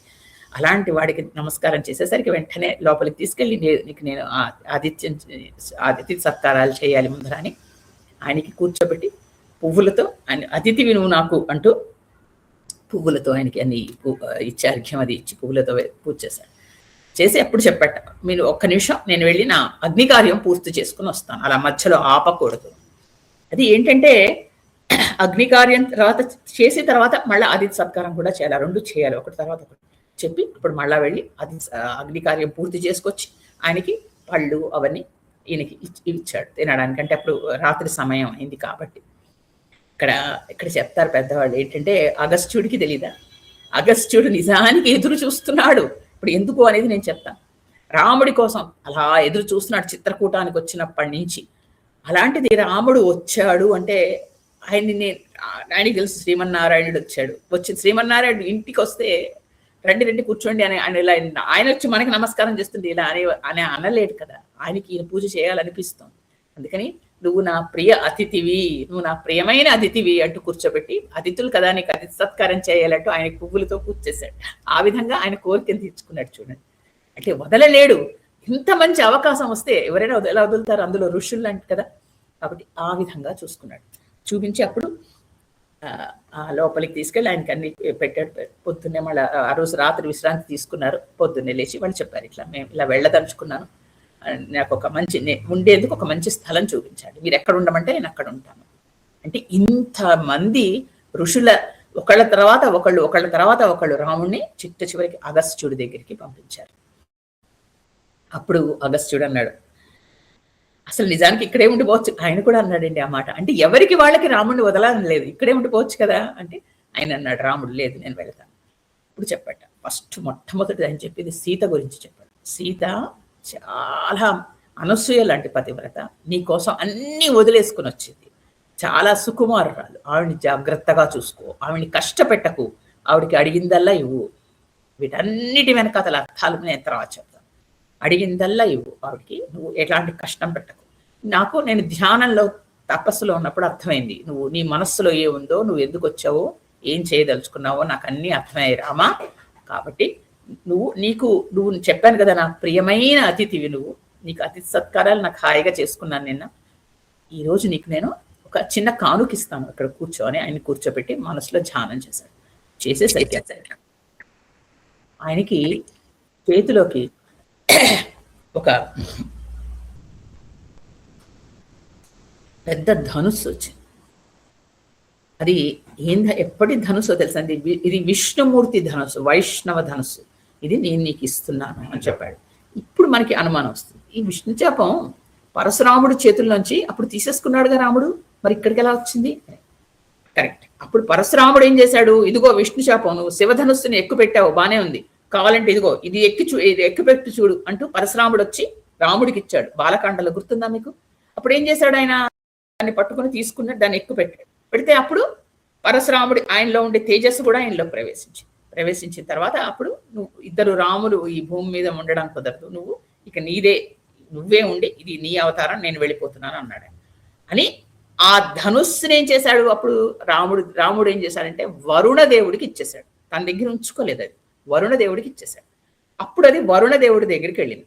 ఆ వరుణ దేవుడు ఏం చేశాడంటే ఇప్పుడు తెచ్చి అగస్త్యుడికి ఇచ్చాడు, తెచ్చి పెట్టాడు ఇక్కడే. ఎందుకంటే రాముడు వస్తే రాముడికి ఇవ్వాలి నువ్వు, ఎందుకంటే దీంతోనే రేపొద్దున రావణాసుడితో యుద్ధం చేయాలి, ఆయన్ని సిద్ధం చేయాలి కదా, మామూలు ధనుస్సు సరిపోదు. కాబట్టి ఈ ధనుస్సు అని, ఆ ధనుస్సు ఇక్కడ ఉంది, అది అక్కడి నుంచి వచ్చిన విష్ణువు ధనుస్సు కాబట్టి అది ఇచ్చాడు. అది మానవ మాత్రులు పట్టుకోగలరండి, కేవలం విష్ణువే పట్టుకోగలడు. ఇచ్చి దాంతోపాటు ఎప్పటికీ తరగని 2 అమ్ముల పొదులు ఇచ్చాడు. అమ్ముల పొదులు అంటే ఇట్లా వెనకాతలు ఉంటాయి, అందులో అన్ని బాణాలు ఉంటాయి, ఇలా కట్టుకుంటారు వెనక, ఇలా 2 ఉంటాయి. దానిలో ఇలా బాణం తీస్తూ ఉంటే మరి కొంతసేపటికి అయిపోతాయిగా, కానీ ఇందులో అందులో తరగని అమ్ముల పొది అంటారు, అంటే అలా తీస్తూ ఉంటే వస్తూనే ఉంటాయి. అలాంటివి ఇచ్చాడు. ఇచ్చి 2 కత్తులు, అంటే బంగారు పిడి ఉన్న 2 కత్తులు, అది అసలు లేపడమే కష్టం, అలాంటి కత్తులు 2 ఇచ్చాడు రాముడికి లక్ష్మణుడికి. ఇచ్చి ఇవి మీ దగ్గర ఉంచండి, ఇవి మీకు పనికి వస్తాయి అని ఇచ్చాడు. మరి వనవాసం చేసే వాళ్ళకి ఇంత ఆయుధ సామాగ్రి ఇవ్వడం అవసరమా? అది అగస్త్యుడి చేత ఇవ్వబడాలి. కాబట్టే ఇంత దూరం నడిచి ఇంత తపశ్శక్తి ఇంత తేజస్సు సంపాదించుకుని ఇక్కడికి వచ్చి అవి తీసుకున్నారు వాళ్ళు. లేకపోతే ఎందుకు తీసుకోవాలి? ఇక్కడికి ఇన్ని రోజులు ఎందుకు జరగాలంటే ఇందుకే జరిగి చెప్తున్నాడు అప్పుడు అగస్త్యుడు. 10-11 ఏళ్ళు అయిపోయింది అప్పటికి. అందుకని ఇంకా మీరు వచ్చిన పని మెల్లిగా అయిపోతుంది. 10 ఏళ్ళు అప్పుడే అయ్యాయి, ఇంకా కొద్ది సమయం ఉంది అని అనలేదు, 10 ఏళ్ళు అప్పుడే అయ్యాయి. కాబట్టి సీతమ్మని జాగ్రత్తగా చూసుకో అందుకని చెప్తూ ఇవి నీ దగ్గర జాగ్రత్తగా ఉంచు, అవసరానికి పనికి వస్తాయి అని చెప్పాడు. అది ఏంటంటే పైకి మాట్లాడుతూ ఉంటే మామూలుగా మాట్లాడుతున్నాడు, సీతమ్మ కోసం జాగ్రత్తలు చెప్తున్నాడు అనుకుంటాం. అత్రి అనసూయలు ఎలా జాగ్రత్తలు చెప్పారో సరిగ్గా ఈయన కూడా అంతే, సీతాదేవి గురించి ఎక్కువ చెప్తూ ఉంటాడు. ఆవిడ జాగ్రత్త, ఆవిడ ఎలాగా, అక్కడ పక్షులు ఉంటాయి, పంచవటి అని ఒక స్థలం ఉంది, అక్కడికి వెళ్ళి ఆ పంచవటి స్థలంలో ఉండు, అక్కడ చాలా బాగుంటుంది, పక్షులు ఉంటాయి, పక్కన గోదావరి నది ప్రవహిస్తూ ఉంటుంది, సీతకు బాగుంటుంది, అందుకని అక్కడ బాగా ఉంటుంది, నువ్వు వెళ్ళు, అక్కడ పెద్ద ఎవరు మనుషులు ఎక్కువ వచ్చి ఎవరు నిన్ను బాధించరు, హాయిగా వెళ్ళు. తర్వాత ఇవన్నీ చెప్పిన తర్వాత అక్కడి నుంచి ఇంకా నువ్వు వెళ్ళు అని చెప్పాడు. చెప్తే ఇక్కడ మనం వెనక వాటికి అర్థాలు చూద్దాం. ఏంటంటే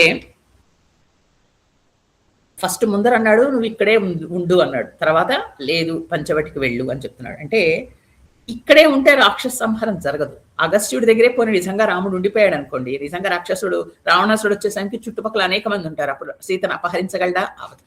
పంచవటికి వెళ్ళు, అక్కడ నీకు ఎవరు నిన్ను ఇబ్బంది పెట్టరు అన్నాడు. అంటే పంచవటి నిర్మానుష్యంగా ఉంటుంది, అక్కడ మనుషులే ఉంటారు. అంటే నిజంగా సీతాపహరణం తొందరగా జరిగిపోతుంది. సీతాపహరణం జరిగితే గానీ రాముడు వెళ్ళడు. రాముడిలో ఉండేది ఏంటంటే ఎవరైనా వచ్చి తననికి ఏదో ఇది చేసి తనకి హింస పెట్టి తనకి కీడు చేస్తేనే వాడిని చంపుతాడు, లేకపోతే వెళ్ళడు. కాబట్టి సీతాపహరణం చేసి తనని ఇంత బాధ పెడితేనే రావణాసురుడిని చంపగలడు. రావణాసురుడు రావాలి, ఇదంతా తెలుసు అగస్త్యుడికి. అందుకని ముందర నువ్వు పంచవటికి వెళ్ళు అని పంపిస్తున్నాడు. తేలివిగా మాట్లాడతాడండి, ఎంత బాగా మాట్లాడతాడంటే ప్రతిదానికి వెనకాతల అర్థం ఉంటుంది. అందుకని ఇలా వెళితే కనుక ఈ రాక్షసుల మూలస్థానం రావణాసురుడు, అందుకని రాక్షసుల్ని చంపుతాను అంటున్నావు, అందుకని వాణ్ణి కొట్టేస్తే ఇంకా రాక్షసులందరూ నశిస్తారు, ఇవన్నీ నా తపశ్శక్తితో తెలుసుకున్నాను, అందుకే నాకు అన్ని తెలుస్తున్నాయి అంటున్నాడు ఆయన. తర్వాత ఈ ధనుస్సు అక్షయ తూణీరాలు ఎందుకు ఆయనకి అంటే ఆయనకి తెలుసు ఇక ఈ అక్కడికి వెళ్ళగానే ఈ ఖర దూషణాదులు వస్తారు, 14,000 మంది రాక్షసులందరినీ ఈయన సంహరించాలి ఒక్క చేత్తో, ఆయనకి తప్పనిసరిగా అక్షయ తూణీరాలు కావాలి. ఇవన్నీ ఆలోచించి ముందరే ఇచ్చాడు. లేకపోతే అడవిలో వన దీక్షలో ఉన్న వాళ్ళకి ఎందుకండి ఇవన్నీ ఇవ్వడం అంటే ఇవన్నీ దీనికోసం. తర్వాత ఇంతమంది ఋషుల చేతులు మారి అగస్త్యుల దగ్గరికి రావడానికి ఏంటంటే ఇక తక్కువ కాలం మిగిలిపోతుంది. ఆ వనవాస కాలం అంతా అయిపోతుంది, కొన్ని సంవత్సరాలు గడిచిపోయాయి.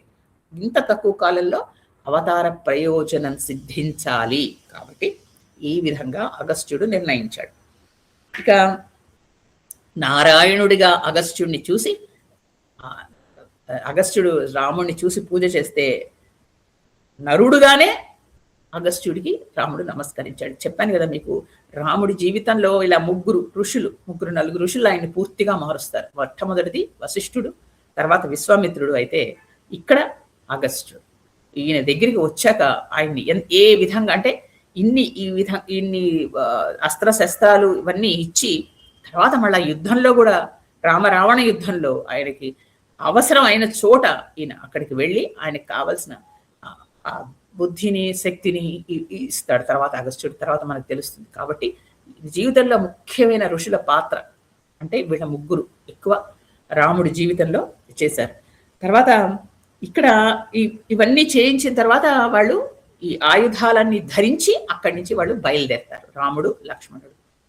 ఇది ముందర రాముడు, వెనక సీత, తర్వాత లక్ష్మణుడు, ముగ్గురు కలిసి పంచవటికి వెళ్తుంటారు. ఆ ఆయుధాలు ధరించిన రాముడు లక్ష్మణుడు, ఇది మనకు ఒక ధ్యానమూర్తి. మనం అనేక రాముళ్ళని చూస్తున్నాం, ఒక్కొక్క రాముడిని కదా. మొట్టమొదటి బాలరాముడిని చూసాం, ధ్యానించుకున్నాం. తర్వాత సుమంత్రుడు వెళ్ళి రాముడిని సీతారాముళ్ళని ఆయన అంతఃపురంలోకి వెళ్ళి లోపలికి వెళ్ళి చూశాడని చెప్పుకున్నాం. అలా ఒక భగవంతుణ్ణి అంతఃపురంలో చూసిన భాగ్యం కేవలం ఇద్దరికే నాకు తెలిసినంత వరకు. ఒకళ్ళు రామావతారంలో సుమంత్రుడు లోపలికి వెళ్ళి సీతారాముల్ని అలా వాళ్ళ అంతఃపురంలో వాళ్ళిద్దరు పర్యంకం మీద వాళ్ళిద్దరు కూర్చుని ఉంటే చూసింది కేవలం సుమంత్రుడు ఒక్కడే. అలాగా మళ్ళీ కృష్ణావతారంలో శ్రీకృష్ణుడిని రుక్మిణిని లోపలికి వెళ్ళి అలా అంతఃపురంలో మంచం మీద కూర్చుని పక్కపక్కన ఉన్నప్పుడు చూసింది కుచేలుడు ఒక్కడే. కేవలం ఒక్కొక్క అవతారంలో వాళ్ళకే ఆ అదృష్టం దొరికిందండి. అంతలాగా అంత చేరువుగా అంత అంటే చూడండి పర్సనల్ అంటారు, అంతలాగా వెళ్ళి చూసే అదృష్టం. అలాగా ఇక్కడ ఆయన ఆధ్యానం మీకు నేను చెప్పాను అంటే ఎలా కూర్చుని ఉన్నాడు. తర్వాత భరతుడు వచ్చినప్పుడు ఆయన వీరాసనం వేసుకుని కూర్చుని ఉన్నాడు రాముడు, జటాజూటంతో పక్కన లక్ష్మణుడు నిలబడి ఉన్నాడు. అది మొన్న చెప్పాను, అదొక ధ్యానమూర్తి. ఇది మీరు పక్కన రాసుకోండి, ధ్యానమూర్తులు ఎన్ని మనం చూస్తున్నాం రాముడు. ఇది వీరరాముడు. ఇక్కడ ఎలా ఉన్నాడు ఆయన, అప్పటికి వైష్ణవ ధనుస్సు పట్టుకున్నాడు, ఇవన్నీ అమ్ముల పొదులు పెట్టుకున్నాడు, ఖడ్గం వేలాడుతోంది, ముందరికి నడుస్తున్నాడు. కాబట్టి ఇదేంటంటే రక్షామూర్తి. ఈ రాముడిని గనక మనం ధ్యానిస్తే మనకి శ్రీరామ రక్ష సర్వజగత్ రక్ష. కాబట్టి అవతార కార్యం ఏదైతే ఉందో ఆ రక్షకు ఆయన బయలుదేరుతున్నాడు. కాబట్టి ఇది రక్షామూర్తిగా భగవంతుడు ఇక్కడ ఉంటాడు. మనకి ఈ రూపాన్ని ధ్యానిస్తే చాలు, మనకు మంత్రం కూడా రాక్కర్ల. రాముడు లక్ష్మణుడు ఆయుధాలతో అలా వెళుతున్నారు అంటే అంతే, అది చాలు మనకి. రక్ష కింద ఉంటాడు ఆయన ఎప్పుడు ఉంటారు. అందుకని అరణ్యకాండ పారాయణ చేస్తే మోక్షకాండ అన్న, ఇది ఫలితం ఏంటో తెలుసా అండి, రక్షణ. మోక్షమే కాకుండా మనకి రక్షణ కలుగుతుంది. అలాంటి ఎందుకంటే అంత యుద్ధం చేసి అందరినీ ఋషులకి రక్షణ ఇస్తున్నాడు, మనకు కూడా రక్షణ ఇస్తాడు. ఇది రాముడిది క్షాత్ర ధర్మం. ఆయన క్షాత్ర ధర్మం రక్తో ఆయన వనవాసానికి బయలుదేరాడు. రాముడు అదే అన్నాడు, నాది క్షాత్ర ధర్మం. ఎవరైనా శరణు కోరితే నేను వద్దు అని చెప్పలేను. ఇంకొకటి ఏంటంటే నా ధర్మం నాకుంది, అదేంటంటే నేను క్షత్రియుడిగా పుట్టాను, నేను రక్షించే ధర్మం నాకు, రక్షణ అని నా ధర్మం. నేను మునిగా ఉన్నానంటే ముని వృత్తిలో ఉన్నాను, కానీ నా ధర్మాన్ని నేను వదలను, ఇది నేను ఉంటాను. అది కాబట్టి ఇక్కడ కరుణతో రక్షిస్తానని ఇక్కడ శపథం చేశాడు. అలాగే జవ దాటలేదు, ఆయన కరుణతోటే ఋషుల్ని రక్షించాడు, కరుణతోటే రాక్షసుల్ని కూడా చంపాడు. ఎందుకంటే వాళ్ళని ఇంకా ఏ విధంగానూ సంస్కరించలేను అన్న తర్వాత వాళ్ళని ఆ విధంగా అక్కడికి అంతం చేసి వాళ్ళకి మోక్షాన్ని ప్రసాదించాడు. ఇది మోక్షకాండ అని చెప్పుకున్నాం. ఇక్కడ ఋషులకే కాదు, ఈయన రాక్షసులకు కూడా మోక్షాన్ని కల్పించాడు. ఇప్పటికి నిజంగా ఆయన ఇంతవరకు సంహరించింది కేవలం మారీచ సుబాహుల్నే, తాటకిని. ఆ తర్వాత విరాధుడిని చంపాడు, కానీ విరాధుడే రాక్షసుడు కాదు, శాపవసాన ఒక గంధర్వుడే. ఇంతవరకు నిజానికి ఒక యుద్ధానికి మనం మొదలెట్లేదు, కేవలం నాంది మాత్రమే జరిగింది యుద్ధానికి. అది కూడా సీతమ్మ ద్వారా అందుకుని అమ్ముల పొదులు కత్తులు బయలుదేరాడు. కాబట్టి ఒక మహత్తరమైన శక్తి రూపం ఈయన చేతిలో ఆయుధాలు పెట్టింది. అగస్త్యుడు దానికి ఇంకా అస్త్రాలు, తర్వాత అంటే ఆయనకి ఒక మిగతావన్నీ ఇచ్చి ఇంకా దానికి తగ్గ శక్తిని సమకూర్చి యుద్ధానికి సంసిద్ధం చేస్తున్నాడు. ఈ విధంగా అరణ్యకాండలో అగస్త్యుడి దగ్గర అన్ని సమకూర్చుకునే ఆయుధాలు రాముడు ఋషులకు మాట ఇచ్చి, ఆ మాటతోటి సీతతోటి లక్ష్మణుడితోటి పంచవటికి బయలుదేరాడు.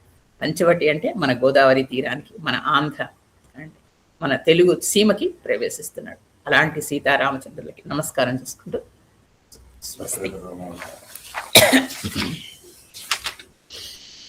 ఎత్ర ఎత్ర రఘునాథ కీర్తనం తత్ర తత్ర కృతమస్తకాంజలిం భాష్పవారి పరిపూర్ణలోచనం మారుతిం నమత రాక్షసాంతకం. శ్రీరామ జయ రామ జయ జయ రామ, శ్రీరామ జయ రామ జయ జయ రామ, శ్రీరామ జయ రామ జయ జయ రామ. జై శ్రీరామ్.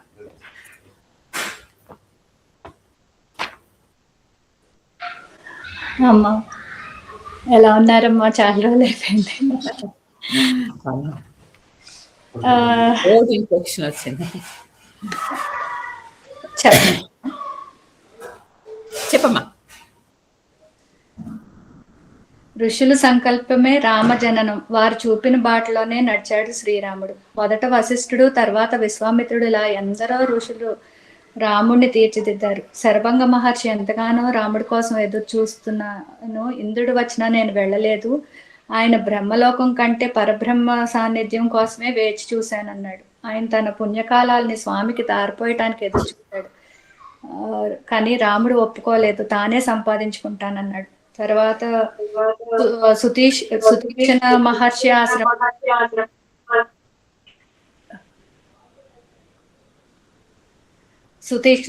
ఆశ్రమానికి వెళ్ళారు. పర్వతాలను దాటి వెళ్తే అక్కడ ఒక వృద్ధ ఋషీశ్వరుడు చూశారు. ఆయనే సుతీక్షణ మహర్షి. ఆయన రాముడిని కౌగలించుకుని ఆనందంతో మా ఆశ్రమం పునీతమైంది అన్నాడు. సుతీక్ష్ణుడు అంటే తీక్ష్ణమైన బుద్ధి కలవాడు అని అర్థం. ఆయన కూడా రాముడికి తన పుణ్యలోకాలని ఇస్తానంటే రాముడు మాత్రమూ ఒప్పుకోలేదు. నేను తపస్సుతో పొందుతాను అన్నాడు. నేను ఎక్కడ ఉండాలో చెప్పండి అని అడిగాడు. ఆయన ఇక్కడ ఉండిపోవయ్యా, కానీ ఇక్కడ క్రూర మృగాలు ఉంటాయంటే వద్దు, నా వల్ల మీ ఎవరికి ఇబ్బంది వద్దు అని ఆ రోజు అక్కడ విశ్రమించి మన్నాడు నల్ల కలువల కొలంలో స్నానం చేసి ఎక్కడికి వెళ్లాలో చెప్పమన్నాడు. ఇక్కడ అనేక మంది ఋషులు ఎదురు చూస్తున్నారు. ఆశ్రమాలన్నిటికీ వెళ్ళు, అందరినీ దర్శించుకో అని చెప్పాడు ఆయన. శ్రీ మహావిష్ణువు వస్తున్నాడని తెలిసి శ్రీరాముడిని కౌగలించుకున్నాడు సుతీక్ష్ణుడు. రాముడికి రావణుడితో సమానమైన తపశ్శక్తి, తేజస్సు కావాలని వీరందరితో ఉండి నేర్చుకుంటున్నాడు ఆయన. అన్ని ఆశ్రమాలకు రామలక్ష్మణులు 10 సంవత్సరాలు తిరిగారు. ఎందరో ఋషీశ్వరులను కలిశారు. అత్యంత ఓపికగా ఆ ఋషులకి సేవలు చేస్తూ ఆనందంగా తిరిగి మళ్ళీ సుతీక్ష్ణుడి దగ్గరికి వచ్చారు. అగస్త్య ఆశ్రమానికి వెళ్ళాలి, ఆయన దర్శనం చేసుకోవాలి, దారి చూపించండి అని అడిగితే సుతీక్ష్ణుడు ఎంతో సంతోషించాడు. నేనే చెప్దాం అనుకుంటున్నాను, నువ్వు అడిగావు రామా అన్నాడు. అగస్త్య భ్రాత ఆశ్రమం తర్వాత అగస్త్య ఆశ్రమం వస్తుంది అని అన్ని వివరంగా చెప్పి ఏ బ్రహ్మం గురించి ఎదురు చూశాడో ఆ బ్రహ్మాన్ని తనివి తీరా చూసుకుని ఆలింగనం చేసుకున్నాడు.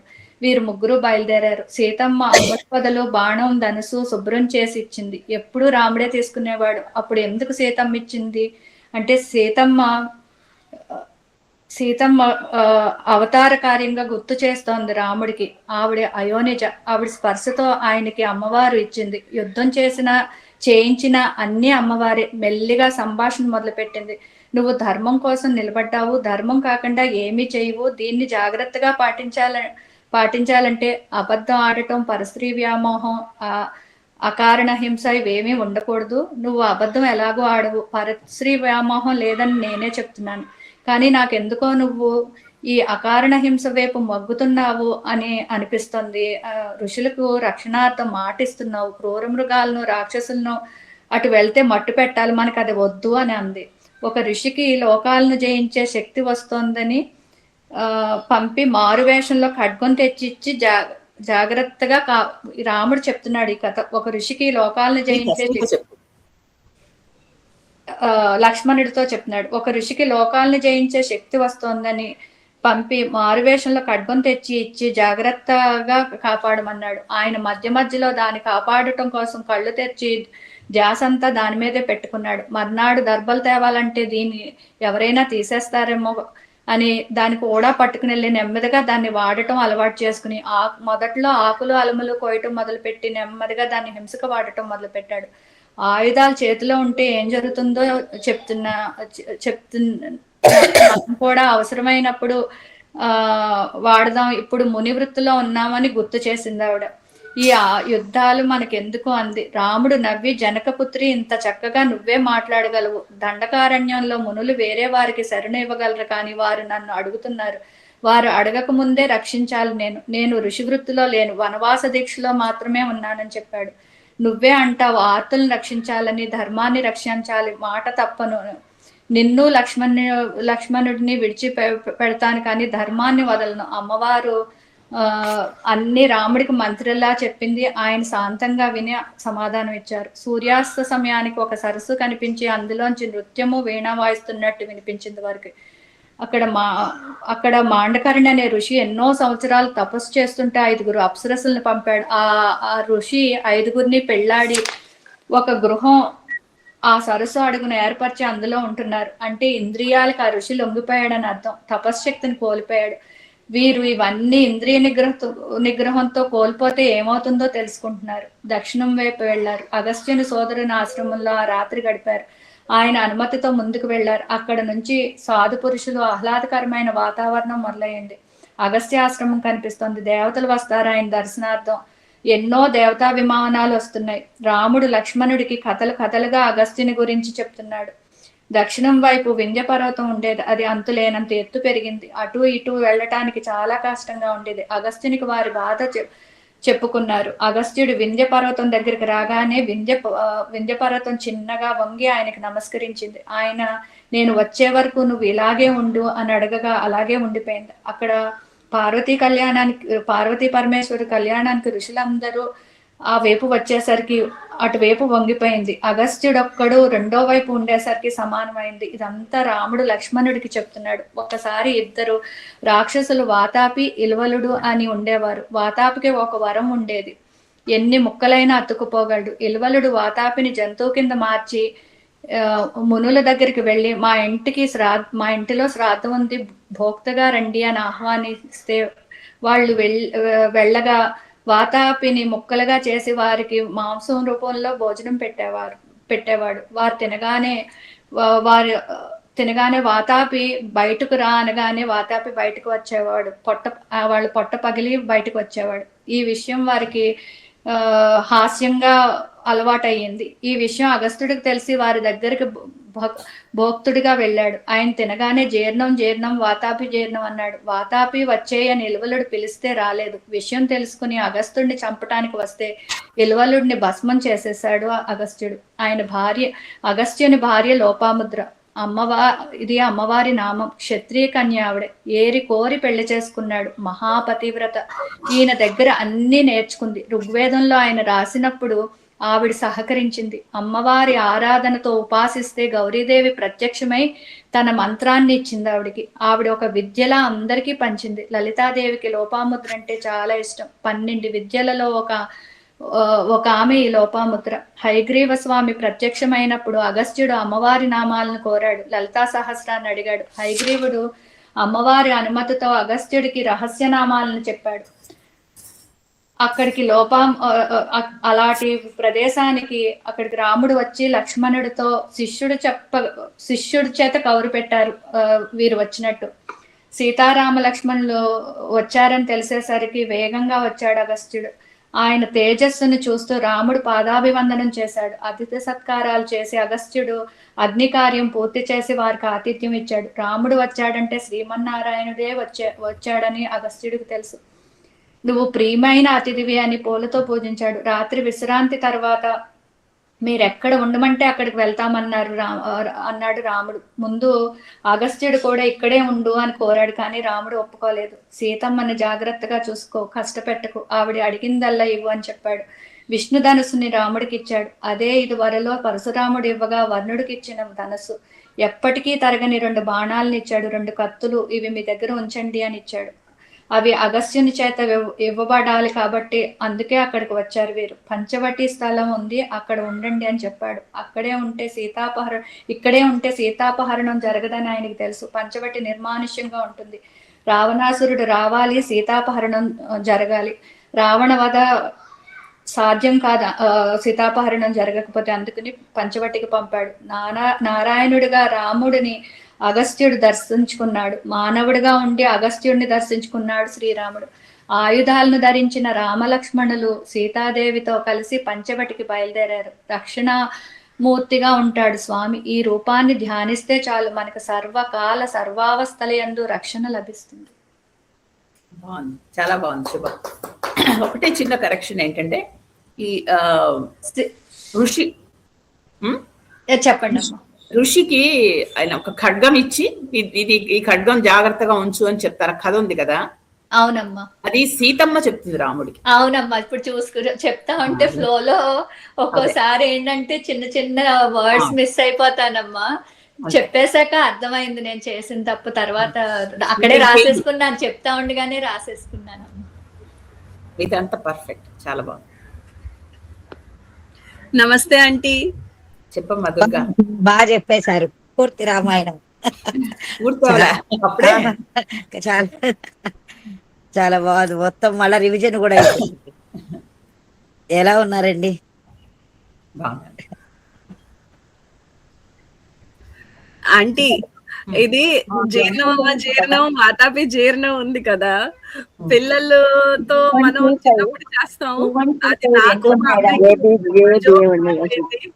ఇప్పుడు కూడా ఏమైనా హెవీగా తినేస్తే అమ్మ జీర్ణం చెయ్యి అంటది వచ్చి. ఇట్ ఈస్ రియల్లీ ఈ స్టోరీస్ లో వన్ ఆఫ్ ద స్టోరీస్ మాకు చిన్నప్పటి నుంచి గుర్తున్నది. ఇది వన్ స్టోరీ మాట.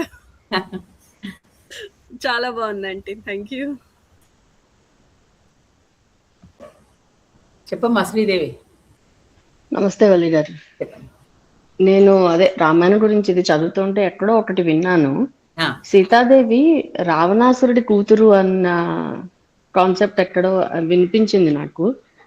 సో రావణాసురుడికి కూతురుగా పుట్టిన సీతాదేవిని తన వల్ల తన వంశం నాశనం అయిపోతుంది అని తెలుసుకుని తీసుకొచ్చి దక్షిణాన అంటే ఈ సీతాదేవి రాజ్యంలో పాతి పెట్టేస్తే, అప్పుడే నాగలు దున్నుతున్న సీతాదేవి తండ్రికి జనకుడికి దొరుకుతుంది అని ఇది.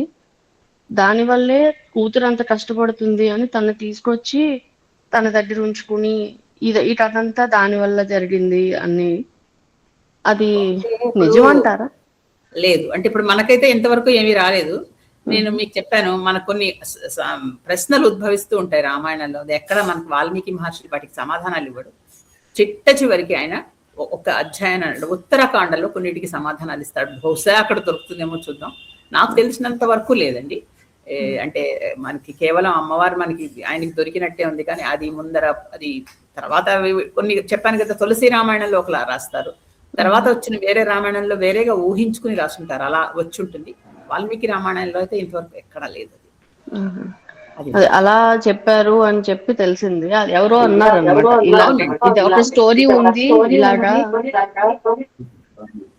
లేదు తర్వాత ఇప్పుడు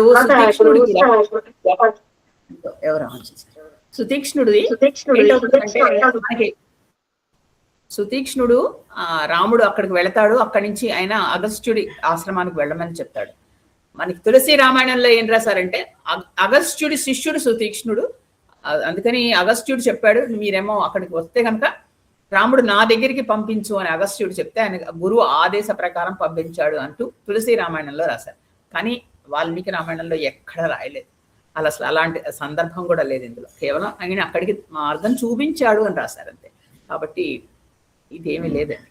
అంటే మనం కేవలం మన టెక్స్ట్ వాల్మీకి రామాయణం మనం దీని ప్రకారం వెళ్ళిపోతాం.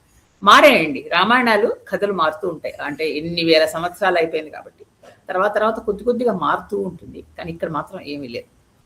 సీతాదేవి అలా ఉన్నట్టు ఏం లేదు. కానీ శక్తి స్వరూపిణి అయోనిజ.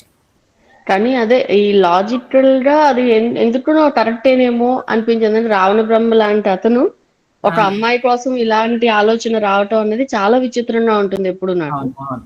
సో చాలా గొప్ప వ్యక్తి. సో ఇది మేబీ కూతురు కోసం అంత కష్టపడి అలా తీసుకుని ఎప్పుడు కూతుర్ని తను సొంతం చేసుకోవాలని ఎప్పుడు ఆలోచించలేదు సీతమ్మ తల్లిని తను. అదే ఇవన్నీ అంటే ఎందుకన్నా నిజమేనేమో రావణుడి హృదయం అనిపించింది. దగ్గరికి మనం ఇంకా వెళ్ళలే. ఆహా. నిజానికి అంటే నేను మీకు ఊరికే అంటున్నాను, రావణుడి ఇంకా మనం ఆయన ఇంకా మనకి ఎక్కడ రాలే. ఆయన గురించి చదివినప్పుడు బహుశా మనకి ఇంకా ఇంకా అర్థం అవుతాడు ఆయన ఏమిటి అనేది. ఇంకా ప్రస్తుతానికైతే లేదండి, అంటే నాకు తెలిసినంత వరకు కాదు. చూద్దాం. అనేక రహస్యాలు దొరుకుతున్నాయి, బయటపడుతున్నాయి, అలాగా అది కూడా ఏదో ఎక్కడైనా వస్తుంది, కానీ నాకు తెలిసినంత వరకు లేదు. సరే అండి. నమస్తే ఆంటీ.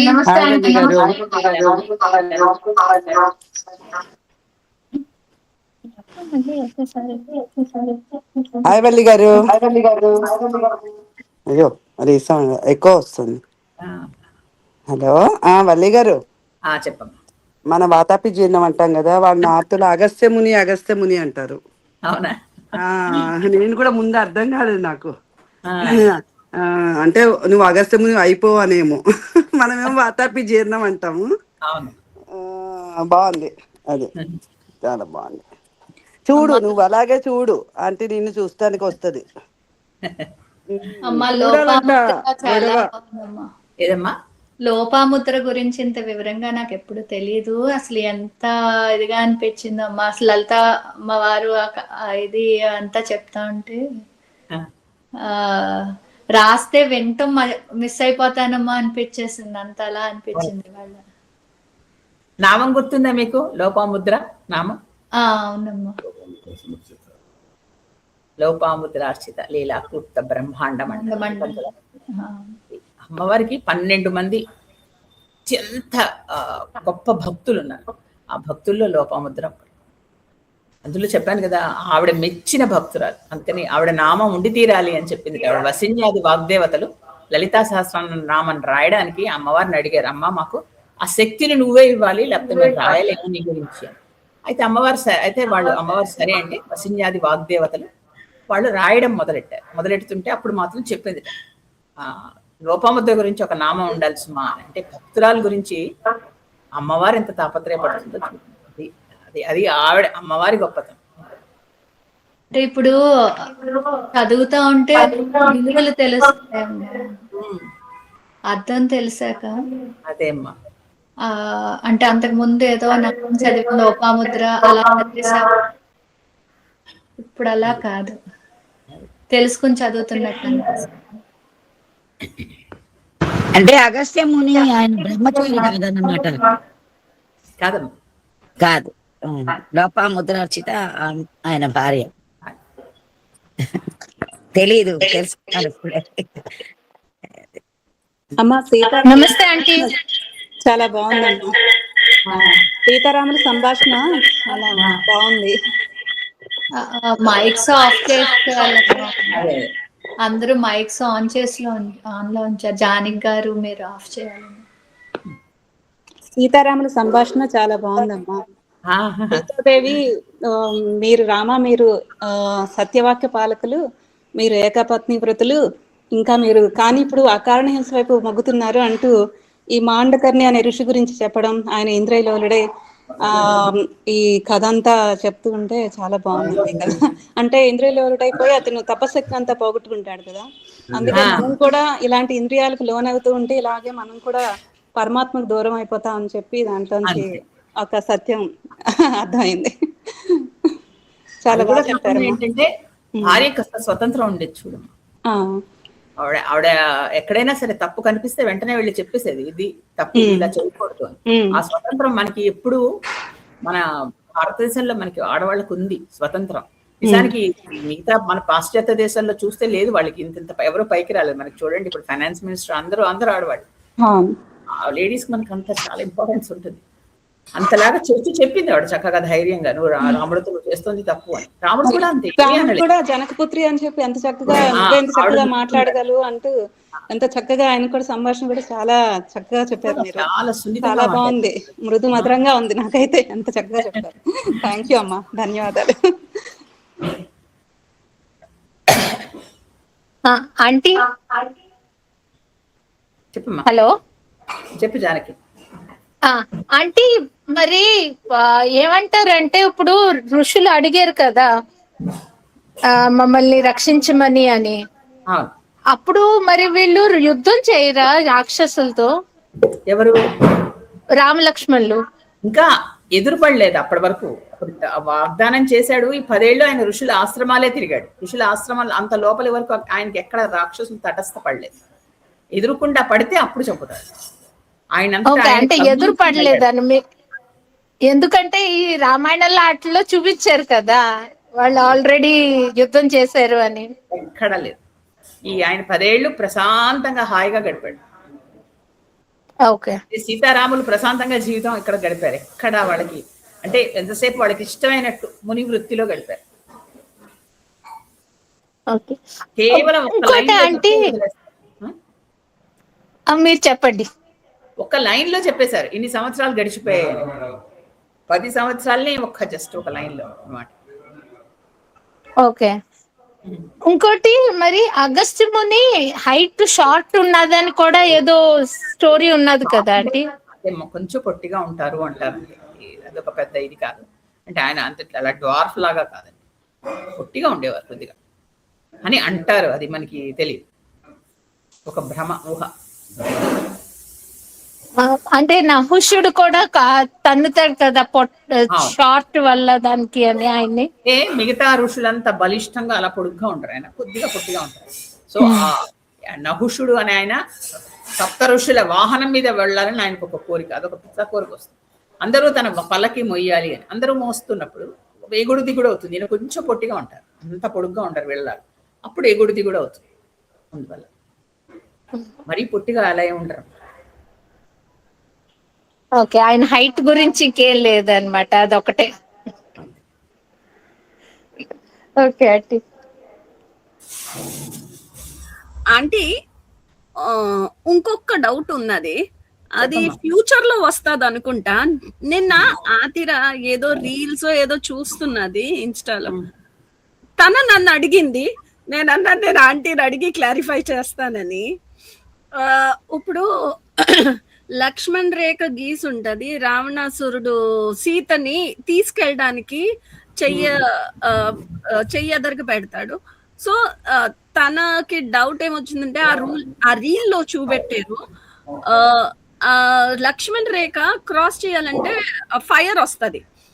ఆ ఫైర్ దాటేటప్పుడు సీత మాయా సీతగా మారిపోతుంది. అండ్ దెన్ లాస్ట్ ని దీంట్లో రాముడు ఈ అగ్ని ప్రవేశం, రాముడు ఎదురుగుండా అగ్ని ప్రవేశం చేస్తాడు కదా, అప్పుడు బయటకు వచ్చింది మాయా సీత నుంచి సీతకి మళ్ళీ మారిపోతుందంట. దో ఫుల్ టైం ఉన్నది రావణాసురుడు దగ్గర మాయా సీత, నాట్ యాక్చువల్ సీత అని రీల్ వచ్చింది. సో షీ ఆస్క్డ్ మీ, నేను చెప్పాను అలా స్టోరీ మటుకు నేను ఫస్ట్ టైం విన్నాను. అక్కడ అగ్నిలో ఇది చేసేటప్పుడు మాయా సీత పేరు మటుకు విన్నాను. ఇప్పుడు నేను వినలేదు, ముందర నుంచి వినలేదు. ఏమైనా ఉంటే ఆంటీ స్టోరీ అక్కడి వరకు వచ్చాక నేను చెప్పగలను అని చెప్పాను. ఆన్సర్ నువ్వే చెప్పేశావు. అదే ఇది నిన్న ఆతిర డౌట్ నన్ను అడిగితే నేను మీకు చెప్తున్నాను. మనం ప్లేస్కి వెళ్ళే వరకు వచ్చాక మనం తెలుసుకుందాం, ఇప్పటి నుంచి తెలుసుకుంటే మజా లేదు. అదే, so this is one doubt ఇప్పటి నుంచి ఉన్నది. కొంచెం అయిపోయింది, వచ్చేస్తున్నాం, ఇంకొంచెం ఓపిక పట్టే వచ్చేస్తాను. వచ్చే వారం సూపర్ వచ్చేస్తుంది. డౌట్స్ అడుగుతాడు, నువ్వు రామాయణం ఆంటీ దగ్గర వింటున్నావు కదా అంటూ అడుగుతాది. నాకు దగ్గర జవాబులు ఉండవు. కొన్ని వారాలు ఓపిక పట్టమని వచ్చేస్తుంది. తప్పకుండా అండి, థ్యాంక్ యూ. రాత్రి తన బెడ్ స్టోరీ ఇవన్నీ.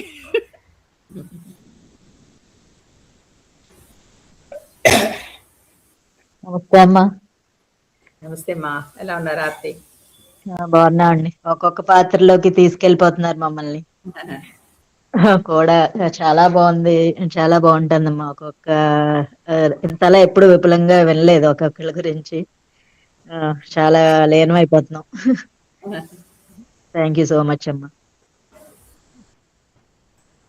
సో రాసుకోండి, రాసుకున్నప్పుడు మాత్రం ఋషులది ఇంత మీరు డీటెయిల్డ్గా రాసుకోక్కర్లేదు, కొద్దిగా చిన్న పేర, ఇలా వెళ్ళాడు, ఇలా ఇలా చేశాడు, ఈ ఆశ్రమానికి వెళ్ళాడు, ఇక్కడి నుంచి ఆయనకు మళ్ళీ డైరెక్షన్ ఇక్కడికి వెళ్ళమని వచ్చింది, అక్కడికి వెళ్ళాడు. అలా రాముడు అంతటి వాడు ఋషుల మాట విని ఋషులు చెప్పినట్టు నడుస్తున్నాడు అంటే ధర్మం కాబట్టి ఋషుల చేతులు అలా అలా ఆలోచించుకుని వెళ్ళాలి మనం.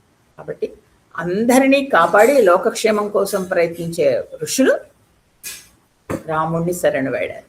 కాబట్టి రాముడిది ఏంటంటే ఆయన క్షాత్ర ధర్మ ప్రకారం శరణన్న వాళ్ళని రక్షించాలి, అందులో ఋషులు కాబట్టి రక్షిస్తాడు. ఆ రాముడే మనందరినీ కూడా రక్షించాలి అంటూ ప్రార్థిస్తూ సీతారామ లక్ష్మణులందరినీ మనందరినీ హాయిగా చూడాలి. ఒక మాట, ఇది నేను ఒక యూట్యూబ్ రీల్ లో చూశాను. వాళ్ళు ఏమన్నా అంటే జటాయు దశరథుడి ఫ్రెండ్షిప్ అయింది కదా, అప్పుడు జటాయు దశరథుడిని రక్షించేయంట. సో బదులుగా దశరథుడు ఏంటంటే రక్షించినందుకు ఏమైనా రివార్డ్ అన్నట్టు, లేకపోతే థ్యాంక్ యూ గ్రాటిట్యూడ్ లో ఏమి ఇవ్వాలి అంటే జటాయు ఏమో నీ కొడుకుని, నీ ఫస్ట్ బిడ్డని నాకు ఇవ్వి అని అన్నాడంట. అది ఇవ్వలేదు కానీ, సో అది వనవాసానికి పంపించినప్పుడు జటాయు చనిపోతే జటాయుకి అంత ఇది లాస్ట్ రైట్స్ చేసింది రాముడే కాబట్టి ఆయన కొడుకు తీర్చాడు అని అంటున్నారు. అది ఇప్పుడు మనం ఒకటి చదివిన తర్వాత మనకి దానిలోంచి అనేక ఆలోచనలు వస్తుంటాయి కదమ్మా, రోజంతా అది తిరుగుతూ ఉంటుంది కదా మైండ్లో. సో మనకు వచ్చిన ఆలోచనలు మనం దాన్ని ఒక పేపర్ మీద రాస్తే కొంచెం మారిపోతుంది, ఎగ్జాక్ట్లీ అదే ఉంటుంది. అలా మారి మారి మారి మారి వచ్చి ఇలాంటి కథలు ఏవో పుడుతూ ఉంటాయి. ఇనివే జటాయు వస్తాడు మనకి వచ్చే వారం, ఆయన ఇప్పుడు మనకి ఇంకా డీటెయిల్డ్గా తెలుస్తుంది. కానీ ఏంటంటే కొంత మారుతుంది ఒక్కొక్క మనిషిలో. రీల్స్లో అమ్మ వాళ్ళు ఇష్టం వచ్చినట్టు పెడుతున్నారు. Let's not go by reels. మనం జస్ట్ మన టెక్స్ట్ బుక్ వాల్మీకి రామాయణం మనం ఇదే ఫాలో అవుదాం. అవి మనకి ఇప్పుడు సిఆర్కే రామ్ కానీ లేకుంటే ఇలాంటివి కానీ వాటిలన్నిట్లో మార్చారు, చాలా మటుకు మార్చేస్తూ ఉంటారు. ఇప్పుడు సిఆర్కే రామ్ టైటిల్ ఏంటి, సీతాదేవి, కాబట్టి సీతాదేవి తగ్గట్టు స్టోరీ ఎంత కొద్దిగా మార్చారు. అందుకని మనకి ఆథెంటిక్ రామాయణం చదువుతున్నాం. So will go with